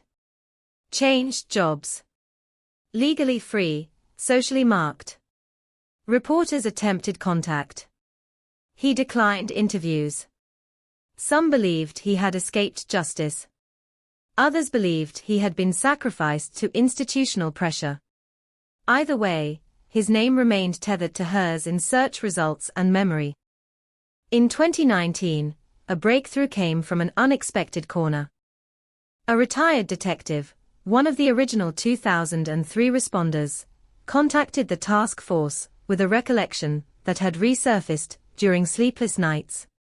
In the first week after the murder, a woman had called in anonymously claiming she saw the victim speaking to a man inside the bar shortly before closing. The caller described a distinctive tattoo on the man's forearm, a black band encircling it, with a small geometric symbol embedded. At the time, officers had followed up loosely, but found no one matching that description among regular patrons. The tip was filed, then buried under louder leads. Now, with fresh urgency, investigators traced the original call log. The anonymous caller was identified through archived telecom data. She had moved overseas years earlier, but agreed to speak via video interview. Her memory was faded but consistent. The tattoo had stood out because it looked homemade, uneven, not professionally inked. Detectives pulled archived CCTV from inside the bar, footage once considered too grainy for use. Modern enhancement software sharpened contrast, stabilized frames. Patron sleeves rolled up in the summer heat. Arms lifting glasses. Laughing. Moving. Frame by frame, they scanned forearms. On camera 3, at 11:28 p.m., a man leaned against the bar near the victim. He wore a short-sleeved shirt. On his left forearm, partially obscured by motion blur, was a dark band. The image was not perfect. But it was enough. The man paid cash. No card trail. He left at 11:36 p.m., 4 minutes before the victim clocked out. His face, once indistinct, now sharpened into identifiable features through digital reconstruction. Not crystal clear, but clearer than 2003 ever allowed. Facial recognition was run against driver's license databases within legal parameters. Several potential matches surfaced. One stood out. A man with prior assault charges in the late 1990s. Lived in 2003, less than 10 minutes from the reserve. Worked sporadically as a laborer. Known to frequent inner west bars during that period. His file revealed something chilling. In 2005, he had been questioned, but not charged, in relation to an unrelated violent incident involving a woman found unconscious after an altercation outside a nightclub. The case had collapsed due to uncooperative witnesses. His name had never been cross-referenced with the 2003 homicide, because there had been no direct link at the time. Until now. Surveillance began quietly. He was older now. Thicker around the waist. Tattoo still visible, though faded. The black band remained, the geometric symbol unmistakable upon closer inspection. Detectives observed his routines. He lived alone. Minimal social circle. Worked part-time maintenance jobs. A covert DNA collection was arranged during a routine police interaction unrelated to the case, a traffic stop for a minor infraction. He complied with a roadside breath test. The mouthpiece was retained discreetly under legal authority. When the lab comparison returned, tension crackled through the unit. The DNA from the breath test did not match the primary profile used in the previous trial. But it aligned, within statistical limits, with the second, previously unidentified contributor from beneath the victim's fingernails. The room fell silent. 2 male DNA profiles. 2 different men. 1 acquitted. 1 newly identified. Both connected to the same microscopic evidence from 2003. The implications were staggering. Had they encountered each other that night? Had the victim interacted with both men separately? Or had there been a confrontation involving more than one assailant? The original crime scene showed no overt signs of multiple attackers, but absence of evidence is not evidence of absence. Detectives reconstructed the timeline again. CCTV placed the tattooed man inside the bar minutes before closing. Cell tower data from archived telecom providers, painstakingly recovered, suggested his phone was also active within the same coverage area as the victim's just after midnight. Unlike the first suspect, his phone did not switch off abruptly. It remained on, moving slowly southbound over the next hour. Interviewed under caution, he denied ever meeting the victim. Claimed he did not remember that specific night. Said the tattoo meant nothing beyond a youthful mistake. When confronted with the enhanced CCTV still, he shrugged. Could be me. Could be anyone. When informed that his DNA was consistent with material found under the victim's fingernails, his composure fractured, briefly. A tightening of jaw. A pause too long. Then a request for legal counsel. News of this development was not released immediately. Investigators feared contaminating jury pools, feared repeating past missteps. They needed a narrative stronger than DNA alone. They needed context. A search warrant executed at his residence yielded old photo albums, employment records, and a box of personal effects dating back to the early 2000s. Inside, detectives found something small but potent. A receipt from a hardware store dated 2 days before the murder, listing the purchase of a metal torch and a length of blunt metal piping. The receipt alone proved nothing. The items were common. But in the forensic photographs from 2003, the pattern of injury suggested a cylindrical object. The pressure built quietly this time. No premature press conferences. No bold declarations of breakthrough. Just a tightening circle around a man who had once leaned casually against a bar, forearm exposed, watching a woman who would not see sunrise. As 2020 approached, the case no longer felt frozen in 2003. It felt layered, like sediment building over a fault line. 2 men. 2 DNA profiles. 1 acquittal. 1 emerging suspect. And at the center of it all, a reserve by the river where the grass still grows, where joggers still pass at dawn, unaware that beneath the surface of memory, the ground has never stopped shifting. The second arrest was nothing like the first. No press leaks. No early headlines promising redemption. Just a quiet convoy of unmarked vehicles rolling through a suburban street before sunrise, the same hour the city had first learned her name. Officers approached with controlled precision. The tattooed man opened his door barefoot, confusion hardening into calculation as he recognized the badges. This time, the charge was murder. At the station, the interview room felt smaller than it had 13 years earlier for someone else. Fluorescent lights hummed overhead. A recorder clicked on. Detectives laid out the new framework, enhanced CCTV placing him at the bar minutes before closing, cell data mapping his phone near the reserve just after midnight, the DNA matched to the second profile under her fingernails. Not a partial whisper now, but statistically significant. Not noise. Presence. He denied it again. Said he'd been to that bar hundreds of times in the early 2000s. Said DNA could transfer from a casual brush in a crowded room. Said phones ping off towers unpredictably. His lawyer echoed each claim, calm and methodical. The strategy was familiar, introduce doubt, fracture certainty. But investigators had learned from the first trial. They did not rush. They did not overstate. They built. Forensic analysts revisited the autopsy photographs with fresh eyes.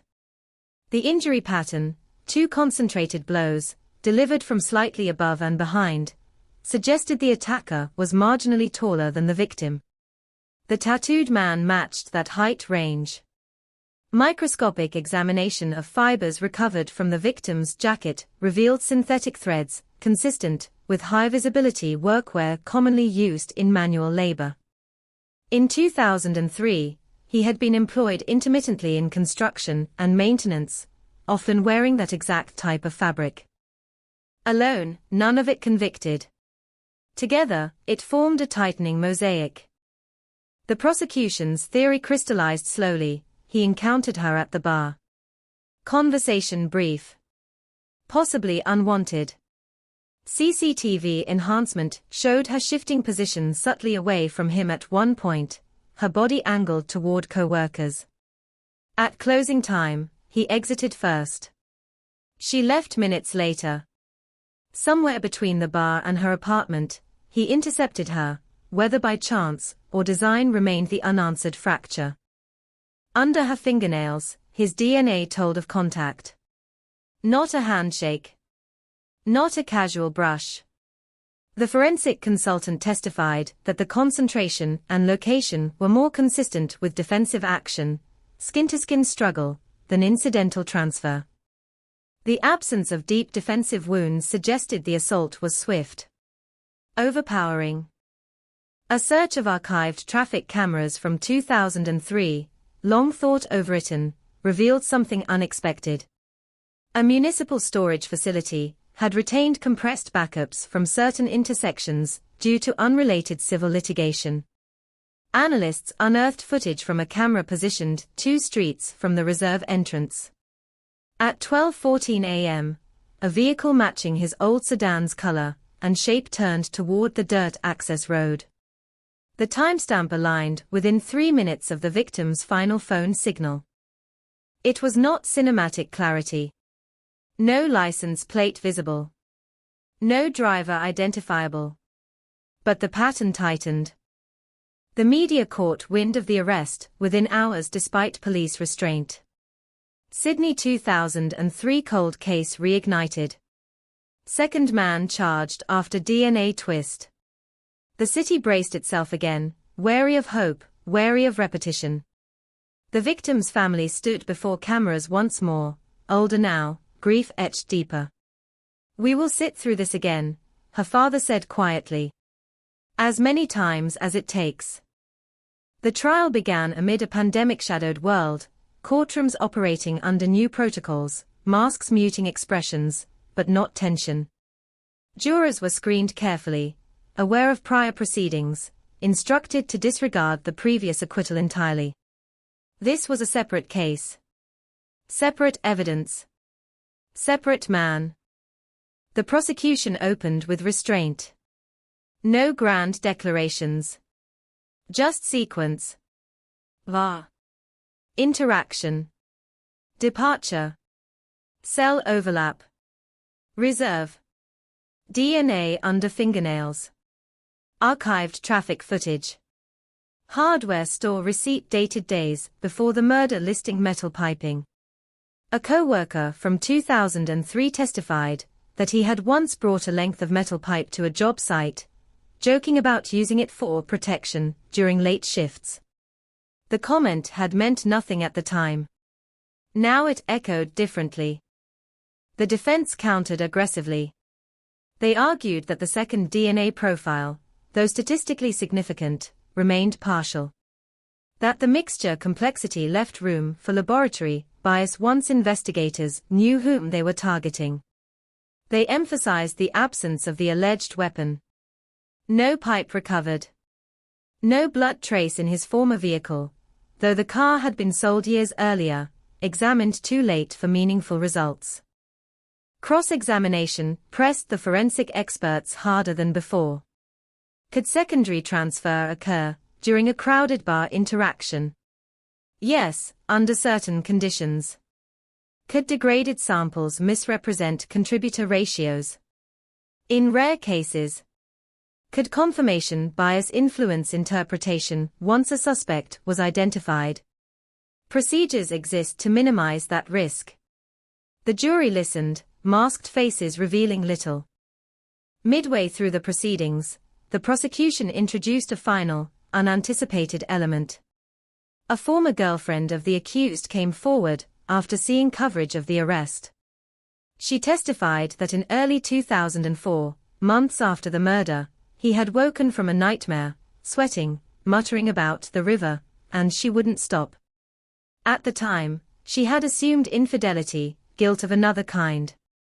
Years later, the words returned with sick clarity. The defense attacked her credibility, highlighting the passage of time, the power of suggestion after media exposure. But the image lingered, a man jolting awake, haunted by water. Closing arguments stretched across hours that felt like years. The prosecution spoke of patience, of science catching up with silence, of two strands of DNA telling a story that had waited too long to be heard. The defense warned against déjà vu, against convicting a man, because the community needed resolution after a prior disappointment. When the jury retired, the city held its breath again. Outside the courthouse, rain fell steadily, turning sidewalks slick, blurring reflections of camera lights. The victim's mother clutched the same photograph she had carried for nearly 2 decades. Detectives who had lived with the case through promotions, retirements, personal milestones, stood together in quiet clusters, aware that verdicts do not erase the past, they only reframe it. Hours passed. Then a day. Then another. On the third afternoon, the jury filed back in. Guilty. The word did not explode. It settled, heavy, irreversible. Guilty of murder. The tattooed man showed little reaction beyond a tightening of jaw. The victim's family wept openly, not with triumph, but with something closer to release. A sentence date was set. Life imprisonment, the judge would later declare, acknowledging both the brutality of the crime and the extraordinary passage of time. Outside, headlines shifted tone. Sydney 2003 cold case, justice after 17 years. DNA and persistence secure conviction. The word breakthrough felt earned this time, though muted by history. Yet even as sentencing approached, one unresolved thread remained, the first DNA profile, the one that led to an acquittal. If the second man was the primary assailant, how had the first man's DNA become embedded in the same evidence? Incidental transfer. Prior contact at the bar. Or a deeper, darker convergence between two strangers whose paths intersected briefly in a crowded room before diverging into tragedy. Investigators revisited the enhanced footage once more. In a fleeting frame, barely noticeable without magnification, the acquitted man and the convicted man appeared within meters of each other at the bar, 2 patrons among dozens. No interaction visible. Just proximity. Shared space. Shared air. It was possible, plausible even, that both had brushed against the victim in passing. That one left a trace in innocence, the other in violence. Science had separated them eventually. But only after years of noise.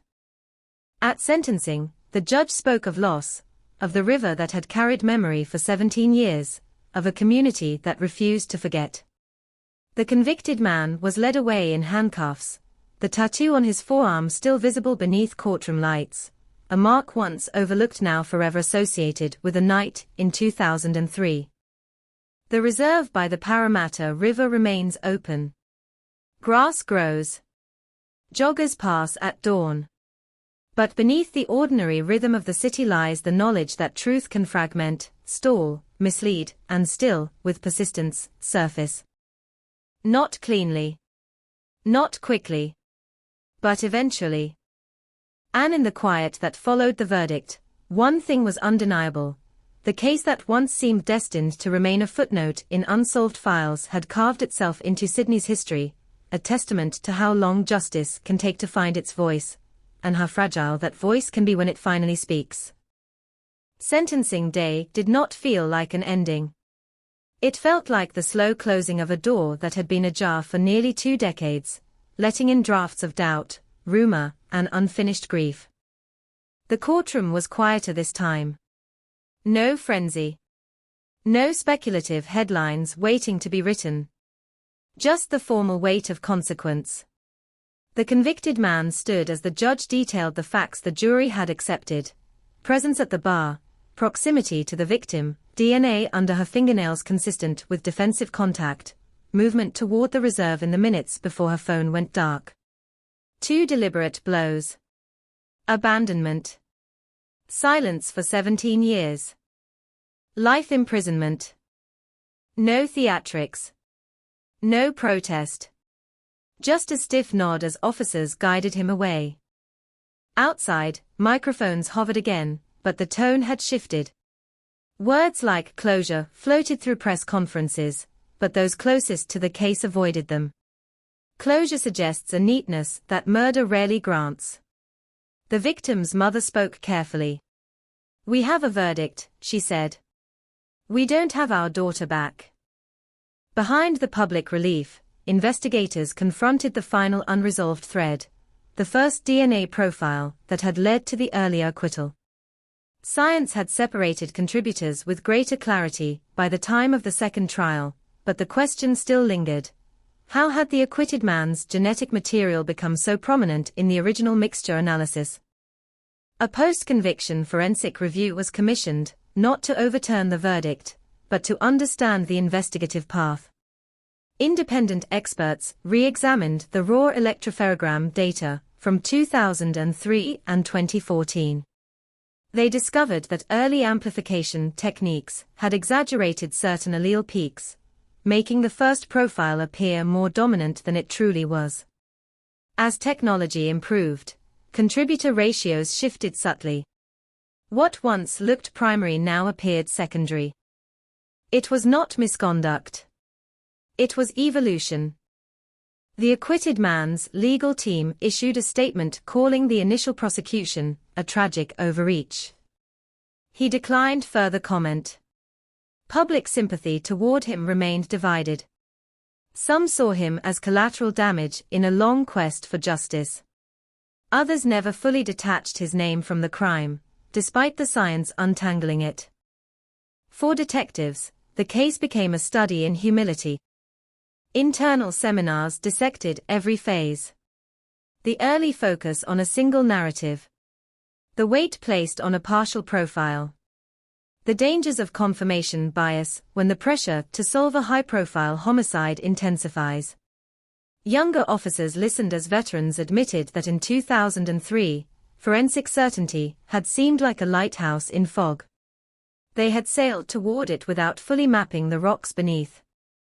Yet the ultimate conviction reaffirmed something else: persistence matters. Evidence preserved with care can outlast assumptions. A faint second profile, once background noise, had become the decisive voice.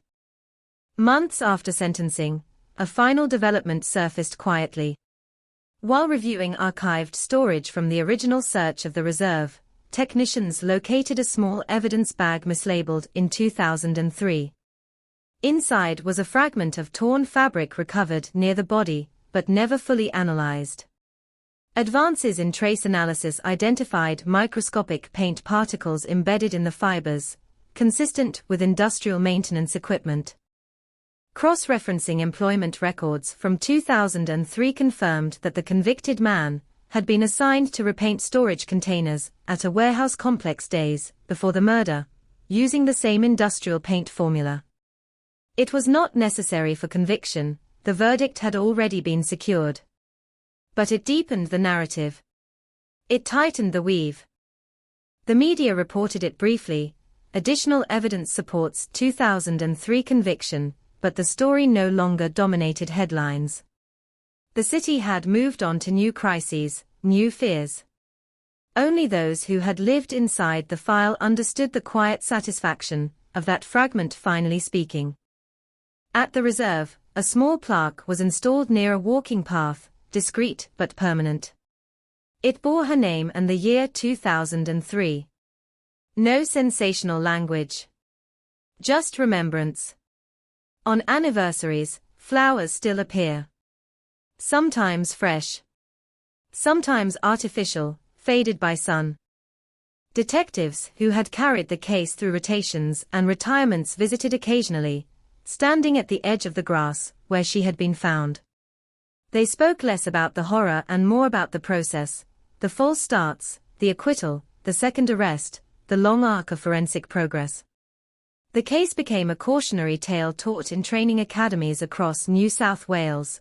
Preserve everything, assume nothing, revisit the forgotten detail. The river keeps moving, indifferent to human timelines. Water that flowed past that November morning in 2003 is long gone, replaced endlessly by new currents.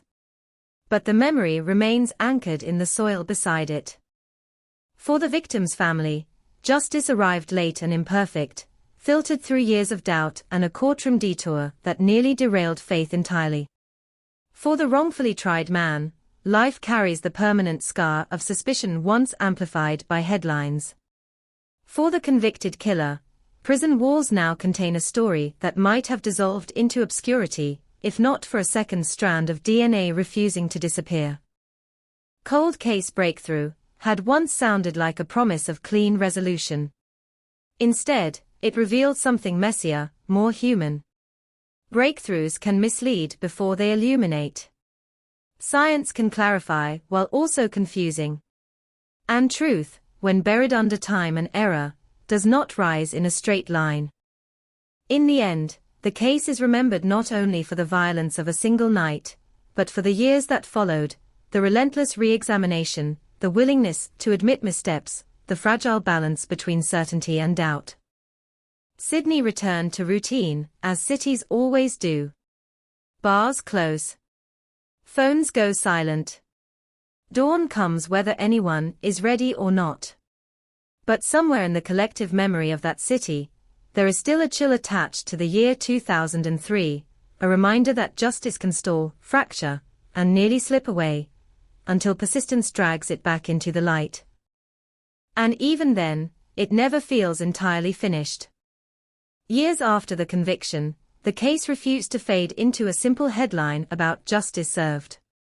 Instead, it lingered in lecture halls, police academies, forensic conferences, an uneasy benchmark for how close a system can come to getting it wrong before it finally gets it right. The file was digitized in full, every photograph, every transcript, every lab report scanned into a searchable archive. Analysts studying cold case methodology returned again and again to a single turning point, the moment when investigators stopped asking, "Who matches our theory?" and began asking, "What does the evidence actually separate?" That shift, from confirmation to differentiation, had cracked the case open. But beyond professional circles, the story lived differently. In the suburbs near the Parramatta River, older residents still remembered the first weeks of fear. The empty footpaths. The whispered warnings. Parents insisting on pickup instead of late-night walks. For them, the verdict brought relief, but not erasure. The reserve never quite regained its innocence. Even now, joggers glance toward the tree line at dawn, as if memory itself stands there. The acquitted man's life followed a quieter trajectory. He pursued legal compensation for wrongful prosecution, arguing that evolving forensic interpretation had placed him in the center of a storm he did not create. The civil proceedings unfolded without spectacle, focusing on technicalities, laboratory thresholds, disclosure timing, the interpretation of mixed DNA samples in the early 2010s. Eventually, a confidential settlement was reached. No admission of wrongdoing. No public apology. Just a legal acknowledgement that the path to truth had not been straight. The convicted killer, meanwhile, filed an appeal. It was expected. Murder convictions rarely rest without challenge, especially when built on evolving forensic science. His defense argued that the enhanced interpretation of the second DNA profile relied on methodologies not universally accepted in 2003. They questioned the statistical modeling, the algorithmic separation of contributors, the retrospective strengthening of peaks that had once been ambiguous. The appellate court examined the case with clinical distance. They reviewed the entire evidentiary chain, from the original 2003 collection to the 2020 conviction. Experts testified about the maturation of DNA analysis, how sensitivity increases over time, how software refines what once required manual interpretation, how probabilistic genotyping has reshaped courtrooms worldwide. The judges ultimately upheld the conviction. They ruled that the methods used at trial were scientifically valid at the time of presentation, and that the jury had been properly instructed on limitations. The appeal was dismissed. Still, the challenge underscored a deeper tension: justice built on science must evolve with science. What is certain in one decade may be recalibrated in the next. The case became a reference point in national debates about forensic reliability, transparency, and the ethics of reinterpreting old data. Documentary producers circled. Streaming platforms saw the arc: unsolved homicide, wrongful prosecution, second suspect, conviction, appeal as narrative gold. Interviews were requested from detectives, family members, forensic experts. Some agreed. Others declined, wary of dramatization flattening complexity into entertainment. Eventually, a limited series aired, reconstructing the night in 2003 with shadowed reenactments and voiceovers layered over archival footage. The public responded intensely. Viewers revisited online forums, dissecting each episode. Some remained unconvinced, arguing that two male DNA profiles still left room for doubt. Others praised the persistence of investigators, who had refused to shelve the case permanently after the first trial's collapse. In criminology departments across Australia, the case entered curricula under a simple heading: mixed DNA and investigative bias. Students debated the ethical threshold for arrest when science points, but narrative context remains thin. They examined the pressure of media attention in high-profile cases. They studied how early tunnel vision can distort later interpretation. For the victim's family, the attention was double-edged. On one hand, the story ensured she would not be forgotten. On the other, each retelling reopened the wound. They chose selective participation, emphasizing remembrance over spectacle. At the reserve plaque each November, they gathered quietly, no cameras, no statements, just flowers and silence. Behind prison walls, the convicted man adapted to routine. Appeals exhausted, options narrowing. Reports from correctional staff described him as compliant, reserved, rarely speaking about his case. The tattoo on his forearm, once a casual mark of youth, became a symbol dissected endlessly in media analysis. Some speculated about its meaning. He never explained it publicly.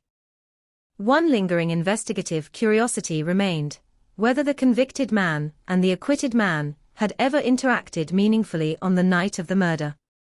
Enhanced CCTV suggested proximity inside the bar, but no direct exchange was visible. Phone data showed overlapping tower signals, but no direct calls between them.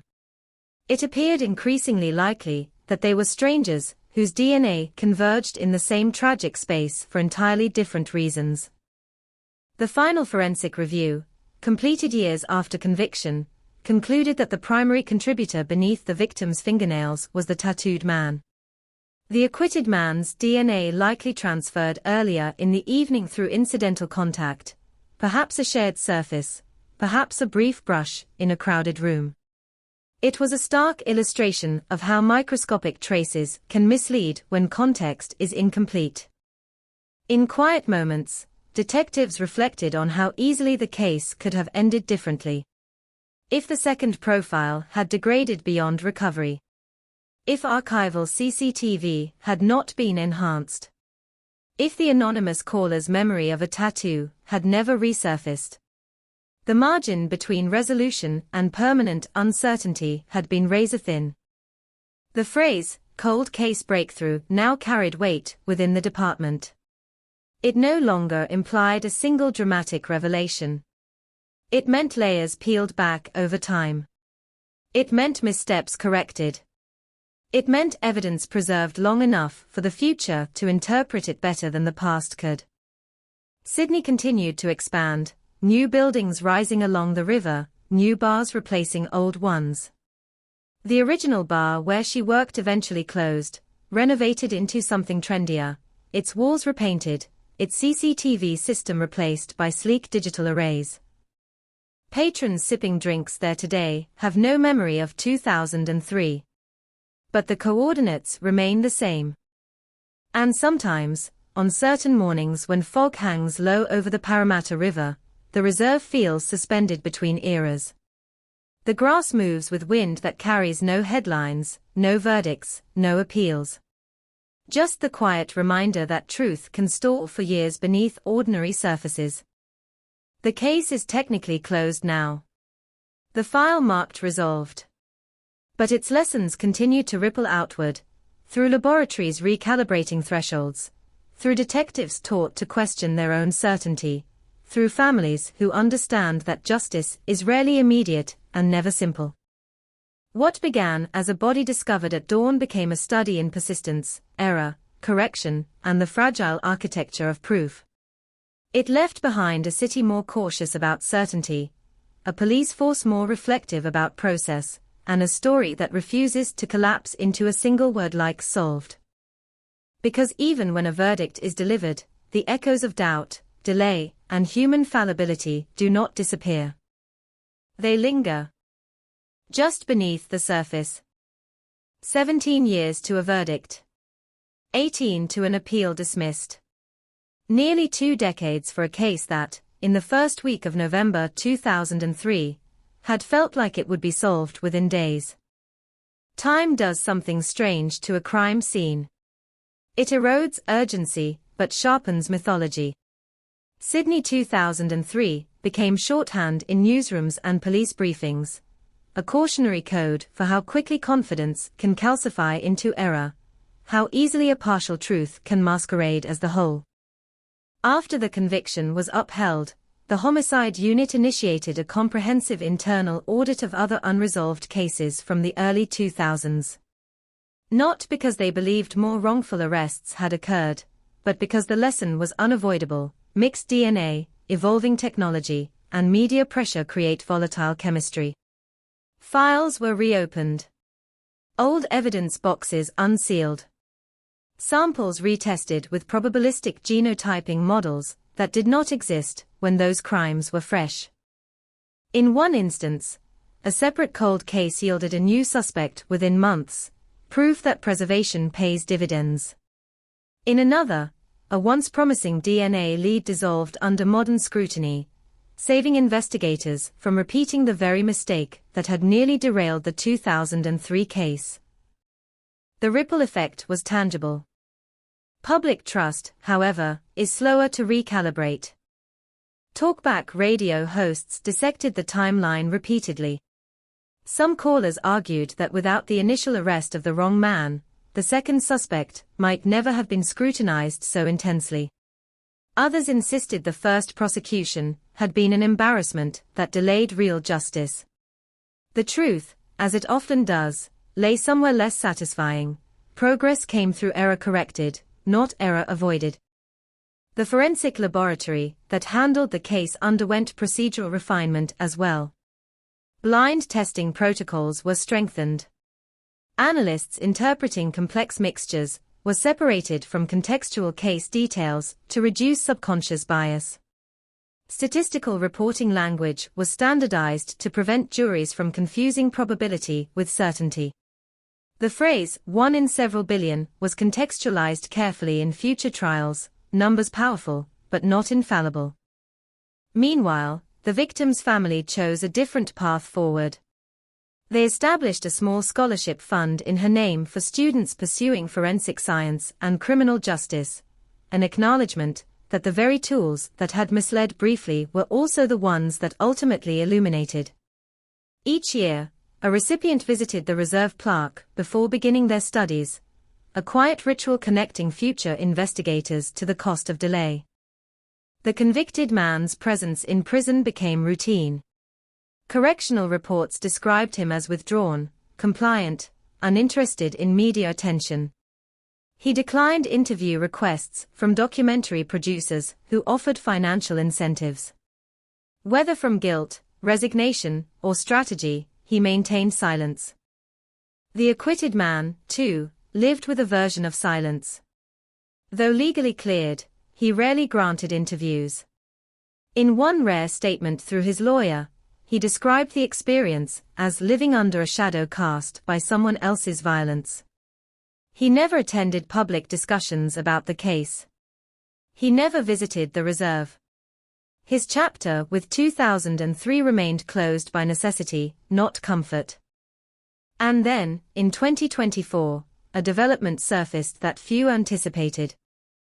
A private genealogy company announced a partnership with Australian law enforcement for limited investigative use under strict warrant conditions.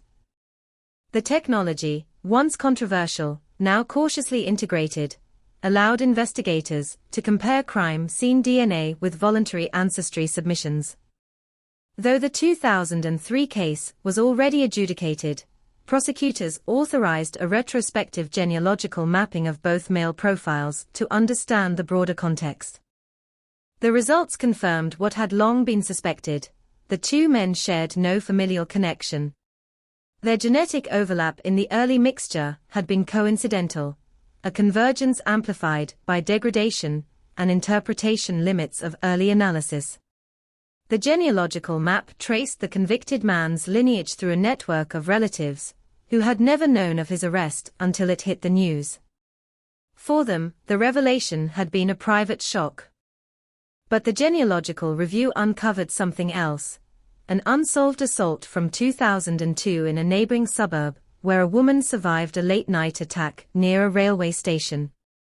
At the time, the assailant had fled. DNA recovered from that scene had been partial and inconclusive.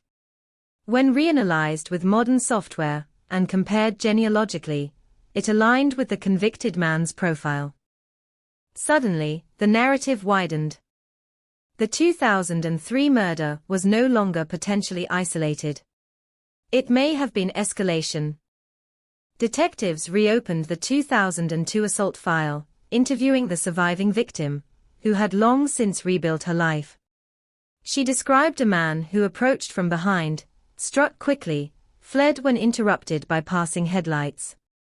The attack had been swift, impersonal, opportunistic. The pattern felt chillingly familiar. Charges were considered, but ultimately not pursued due to evidentiary limitations and the passage of time. Still, the alignment deepened understanding of behavioral trajectory. The man convicted in 2020 may have carried violence longer than anyone knew. Media reignited briefly, linked to 2002 assault discovered in 2003 murder case. The headlines pulsed for a week, then faded. Inside the homicide unit, the case was no longer active, but it remained alive in memory. New recruits were walked through the chronology in painstaking detail. The dawn discovery. The first partial profile. The premature certainty. The acquittal. The second profile's emergence. The tattoo remembered by an anonymous caller. The archive footage enhanced years later. The conviction. The appeal. The genealogical ripple. Each step underscored a principle: justice is not a straight line. It is iterative, vulnerable to human bias, strengthened by humility. At the reserve, the plaque weathered seasons without commentary. Children played nearby, unaware of the history beneath their feet. Joggers paused occasionally to read the inscription, some recognizing the name from documentaries, others encountering it for the first time. On the 20th anniversary of the murder, the family gathered quietly again. No major news coverage this time. Just a handful of candles shielded from wind. The river moved steadily past, unchanged in its indifference. A retired detective, now gray-haired and slower in step, stood apart from the family and looked toward the tree line where crime scene tape once fluttered. He thought about how close the case had come to permanent ambiguity. How a mislabeled evidence bag, a forgotten anonymous tip, or a degraded DNA sample could have buried the truth entirely. He also thought about the cost of delay, the years the wrong man carried suspicion, the years the right man lived free, the years the family waited. Cold case breakthrough had once sounded triumphant. Now it felt more complex. Breakthroughs are rarely single moments.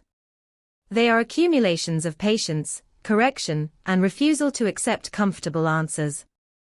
Sydney continued to evolve, new transport lines, new skylines, new faces in bars that replaced the old. But somewhere within the institutional memory of its police force, within the lecture slides of its universities, within the quiet rituals of a family by the river, the year 2003 remains suspended. Not as an open wound anymore, but as a scar that taught the city how fragile certainty can be, and how persistence, flawed and human, can still bend time toward truth. The arrests detonate like a shockwave through Phoenix, but shockwaves don't always reveal what lies at the center. Sometimes they just scatter debris.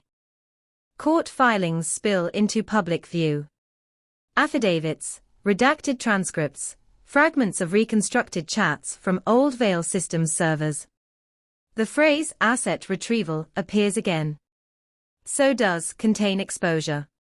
Prosecutors build their case carefully, brick by brick, insisting Daniel Mercer was not a runaway, not collateral damage, but a liability. Yet liability is not the same as homicide. The former executive of Veil Systems, silver-haired, controlled, precise, sits in a federal courtroom and listens as the timeline is read aloud. August 21, 2006. 10:39 p.m., outgoing call. 10:42 p.m., apartment exit. 10:41 p.m., dark SUV visible in reflection. The prosecutor's voice is steady, but the room feels electric. The defense counters immediately. Reflection evidence enhanced by artificial intelligence. Metadata reconstructed from damaged tapes. Witnesses with fading memories. They say the government is building a murder case without a body, without a scene, without a drop of blood conclusively tied to Daniel Mercer. And they're not wrong about one thing: there is still no body. Cold case detectives return again to the desert south of the Salt River Basin. This time with more funding, more technology, more urgency. Drones sweep low over arroyos and abandoned mining pits. Ground-penetrating radar scans areas previously inaccessible. Cadaver dogs trained on decades-old scent patterns move slowly across baked earth. One dog alerts near a dry wash 30 miles outside the city. The soil there is unusually compacted. Excavation begins under a brutal sun, cameras positioned at a distance. News helicopters hover. Hours pass. Then days. They uncover scraps of fabric. Degraded. Sun-bleached. A fragment of metal zipper teeth.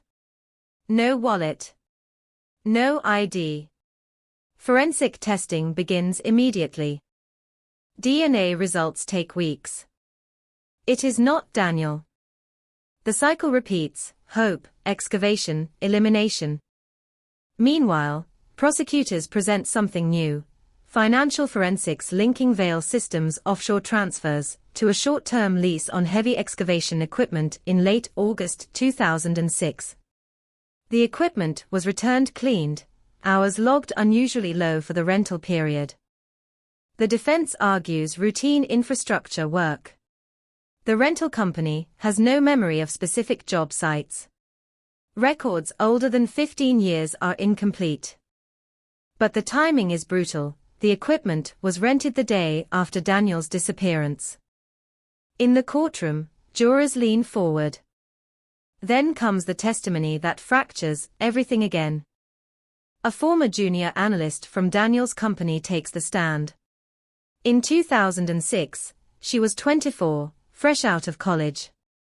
She testifies that Daniel confided in her days before he vanished. He told her he believed data was being rerouted through unsecured nodes to create invisible pathways. He feared it wasn't just corporate negligence, he believed it was deliberate. She remembers his exact words: "If they flip the switch, no one will see it coming." The courtroom goes silent. Defense attorneys pounce. No written record of this conversation. No emails. No texts. Just memory, 2 decades old. Trauma can distort recollection. Suggestibility can reshape it. Still, the phrase lodges in the public mind. Flip the switch. Speculation explodes online again. Was Daniel uncovering a backdoor into sensitive infrastructure? Was he about to blow a whistle no one was prepared to hear? Federal prosecutors stop short of confirming any national security implications. They stay within provable territory: obstruction, conspiracy, evidence tampering. But behind closed doors, another thread emerges. Reanalysis of Daniel's recovered hard drive fragments reveals a partially deleted audio file recorded at 9:12 p.m. the night he disappeared. It's only 11 seconds long. The first seconds are static. Then a voice, Daniel's, whispering, "I copied everything. Everything." The file ends abruptly. Metadata suggests it was recorded on his phone, then transferred to his laptop. But his phone was found in the desert without a battery. The battery was never recovered. If he copied everything, where is it? Investigators theorize he may have hidden a duplicate flash drive somewhere outside his apartment. A safety deposit box. A trusted friend. They check banks. They re-interview friends and family. Nothing. Then an overlooked detail resurfaces. Daniel owned a small storage locker on the outskirts of Phoenix. It was rented under his name in July 2006, 1 month before he vanished. Detectives in 2006 opened it briefly, but found only old furniture and boxes of books. It was closed after 3 months of unpaid rent, contents auctioned off. The auction buyer is tracked down in 2026. He remembers the locker vaguely. Says most items were worthless. But he recalls a locked metal toolbox he couldn't open at the time. He sold it unopened at a flea market. The trail splinters again. Cold case detectives comb through flea market vendor records from 2006, paper ledgers, handwritten receipts. One vendor recalls selling a locked box to a man matching a vague description. That man paid cash. No name. The box is gone. In court, the prosecution presents enhanced footage of the dark SUV again. This time, forensic video analysts demonstrate how the reflection angle aligns with Daniel's exit path. They overlay vehicle registration databases, showing the Shell leasing company connected to Vail Systems held only 3 SUVs matching that model and color in Phoenix in 2006. 2 were accounted for elsewhere that night. 1 remains unaccounted. The man with the crescent tattoo, former security contractor, is pressed again under oath. Phone records place him within 3 miles of Daniel's apartment at 10:30 p.m. He claims he was meeting a friend. The friend corroborates partially, but cannot confirm exact times. Prosecutors reveal something withheld until now: soil samples taken from the undercarriage of that same SUV in September 2006, during unrelated maintenance, match a mineral composition consistent with the dry wash where Daniel's phone was discovered. The defense counters that the desert soil composition across central Arizona shares common markers. It's not unique. Reasonable doubt hangs like heat over asphalt. Outside the courthouse, Daniel's mother stands before cameras once more. Her hair now fully gray. Her voice steady, but thinner. She says she doesn't care about corporate scandals or security breaches. She wants to know where her son is. She wants a grave. She wants something solid in a story built from vapor. Inside the jury room, deliberations stretch. Meanwhile, investigative journalists uncover yet another layer. In 2007, 1 year after Daniel vanished, a small tech startup in Nevada filed a patent remarkably similar to a routing architecture Daniel had outlined in his recovered failover map fragment. The startup was quietly acquired months later by an entity linked to former Veil Systems investors. Coincidence tightens into pattern again. Was Daniel's discovery monetized? Was he eliminated to secure intellectual control? Or did he attempt to sell it himself and lose control of the situation? The prosecution cannot prove motive conclusively. Only obstruction.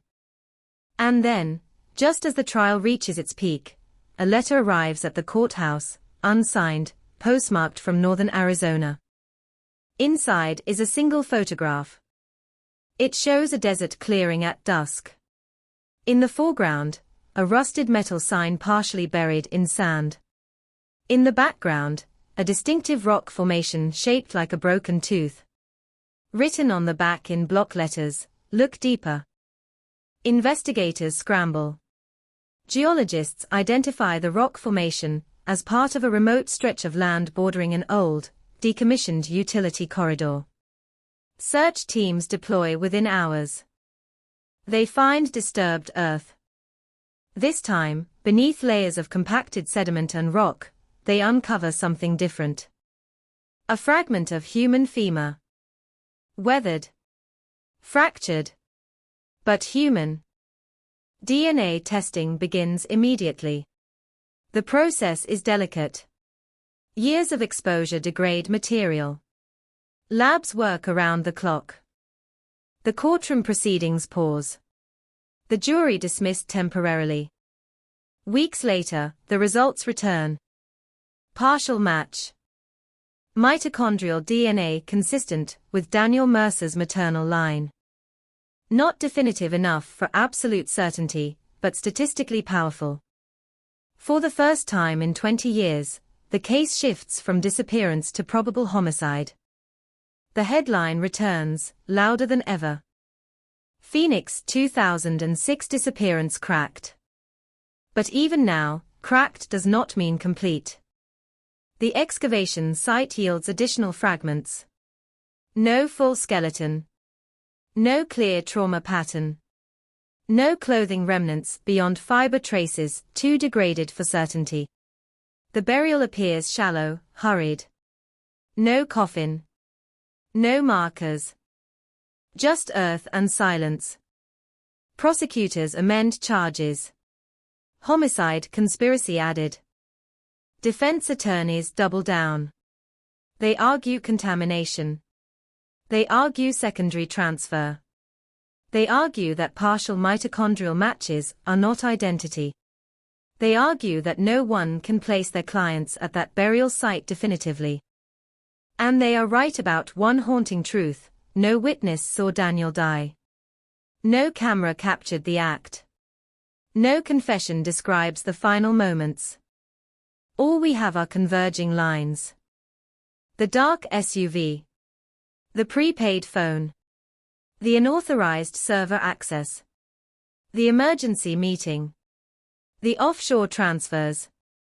The excavator rental. The buried bone. Each one a thread. Together, they form a net. But in the center of that net is still a void, the exact sequence of those 9 missing minutes. Did Daniel step willingly into the SUV? Did he believe he was meeting someone to negotiate, to expose, to bargain? Did he realize too late that asset retrieval meant him? The desert wind moves again across that remote clearing, over disturbed soil now marked by evidence flags and forensic tents. 20 years ago, under a sky just as black and starless, something ended there. And as the sun sets over Phoenix once more, casting long shadows across courthouse steps and desert rock, the question shifts from whether the case is cracked to whether the truth, the full, unfiltered truth, will ever surface intact. Because bones can be buried. Data can be wiped. Vehicles can be relocated. But 9 minutes, stretched across 2 decades, still pulse like an exposed wire, alive, dangerous, and not yet fully understood. Closure is a word reporters love. It fits neatly into headlines. It signals an ending. It suggests healing, resolution, a quieting of storms. But for families of the missing, closure rarely arrives clean. It limps in. It carries scars. It answers one question, while leaving 10 others humming in the background. When Joran van der Sloot finally admitted killing Natalie Holloway, the world framed it as the end of a saga. 18 years. A mystery resolved. A headline completed. But inside the Holloway family, the moment felt less like an ending and more like a final, irreversible confirmation. For nearly 2 decades, uncertainty had been its own form of torture. Every unidentified remains case triggered a flicker of possibility. Every tip from Aruba, no matter how thin, forced them to revisit maps, tide charts, witness statements. Every time his story changed, hope and dread collided again. Now, the ambiguity was gone. He said he struck her with a cinder block. He said she died on the sand. He said he pushed her into the ocean. Those words eliminated the final sliver of irrational hope that perhaps she had survived.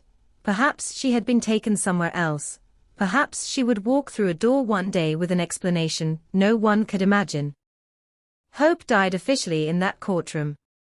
Yet strangely, relief followed.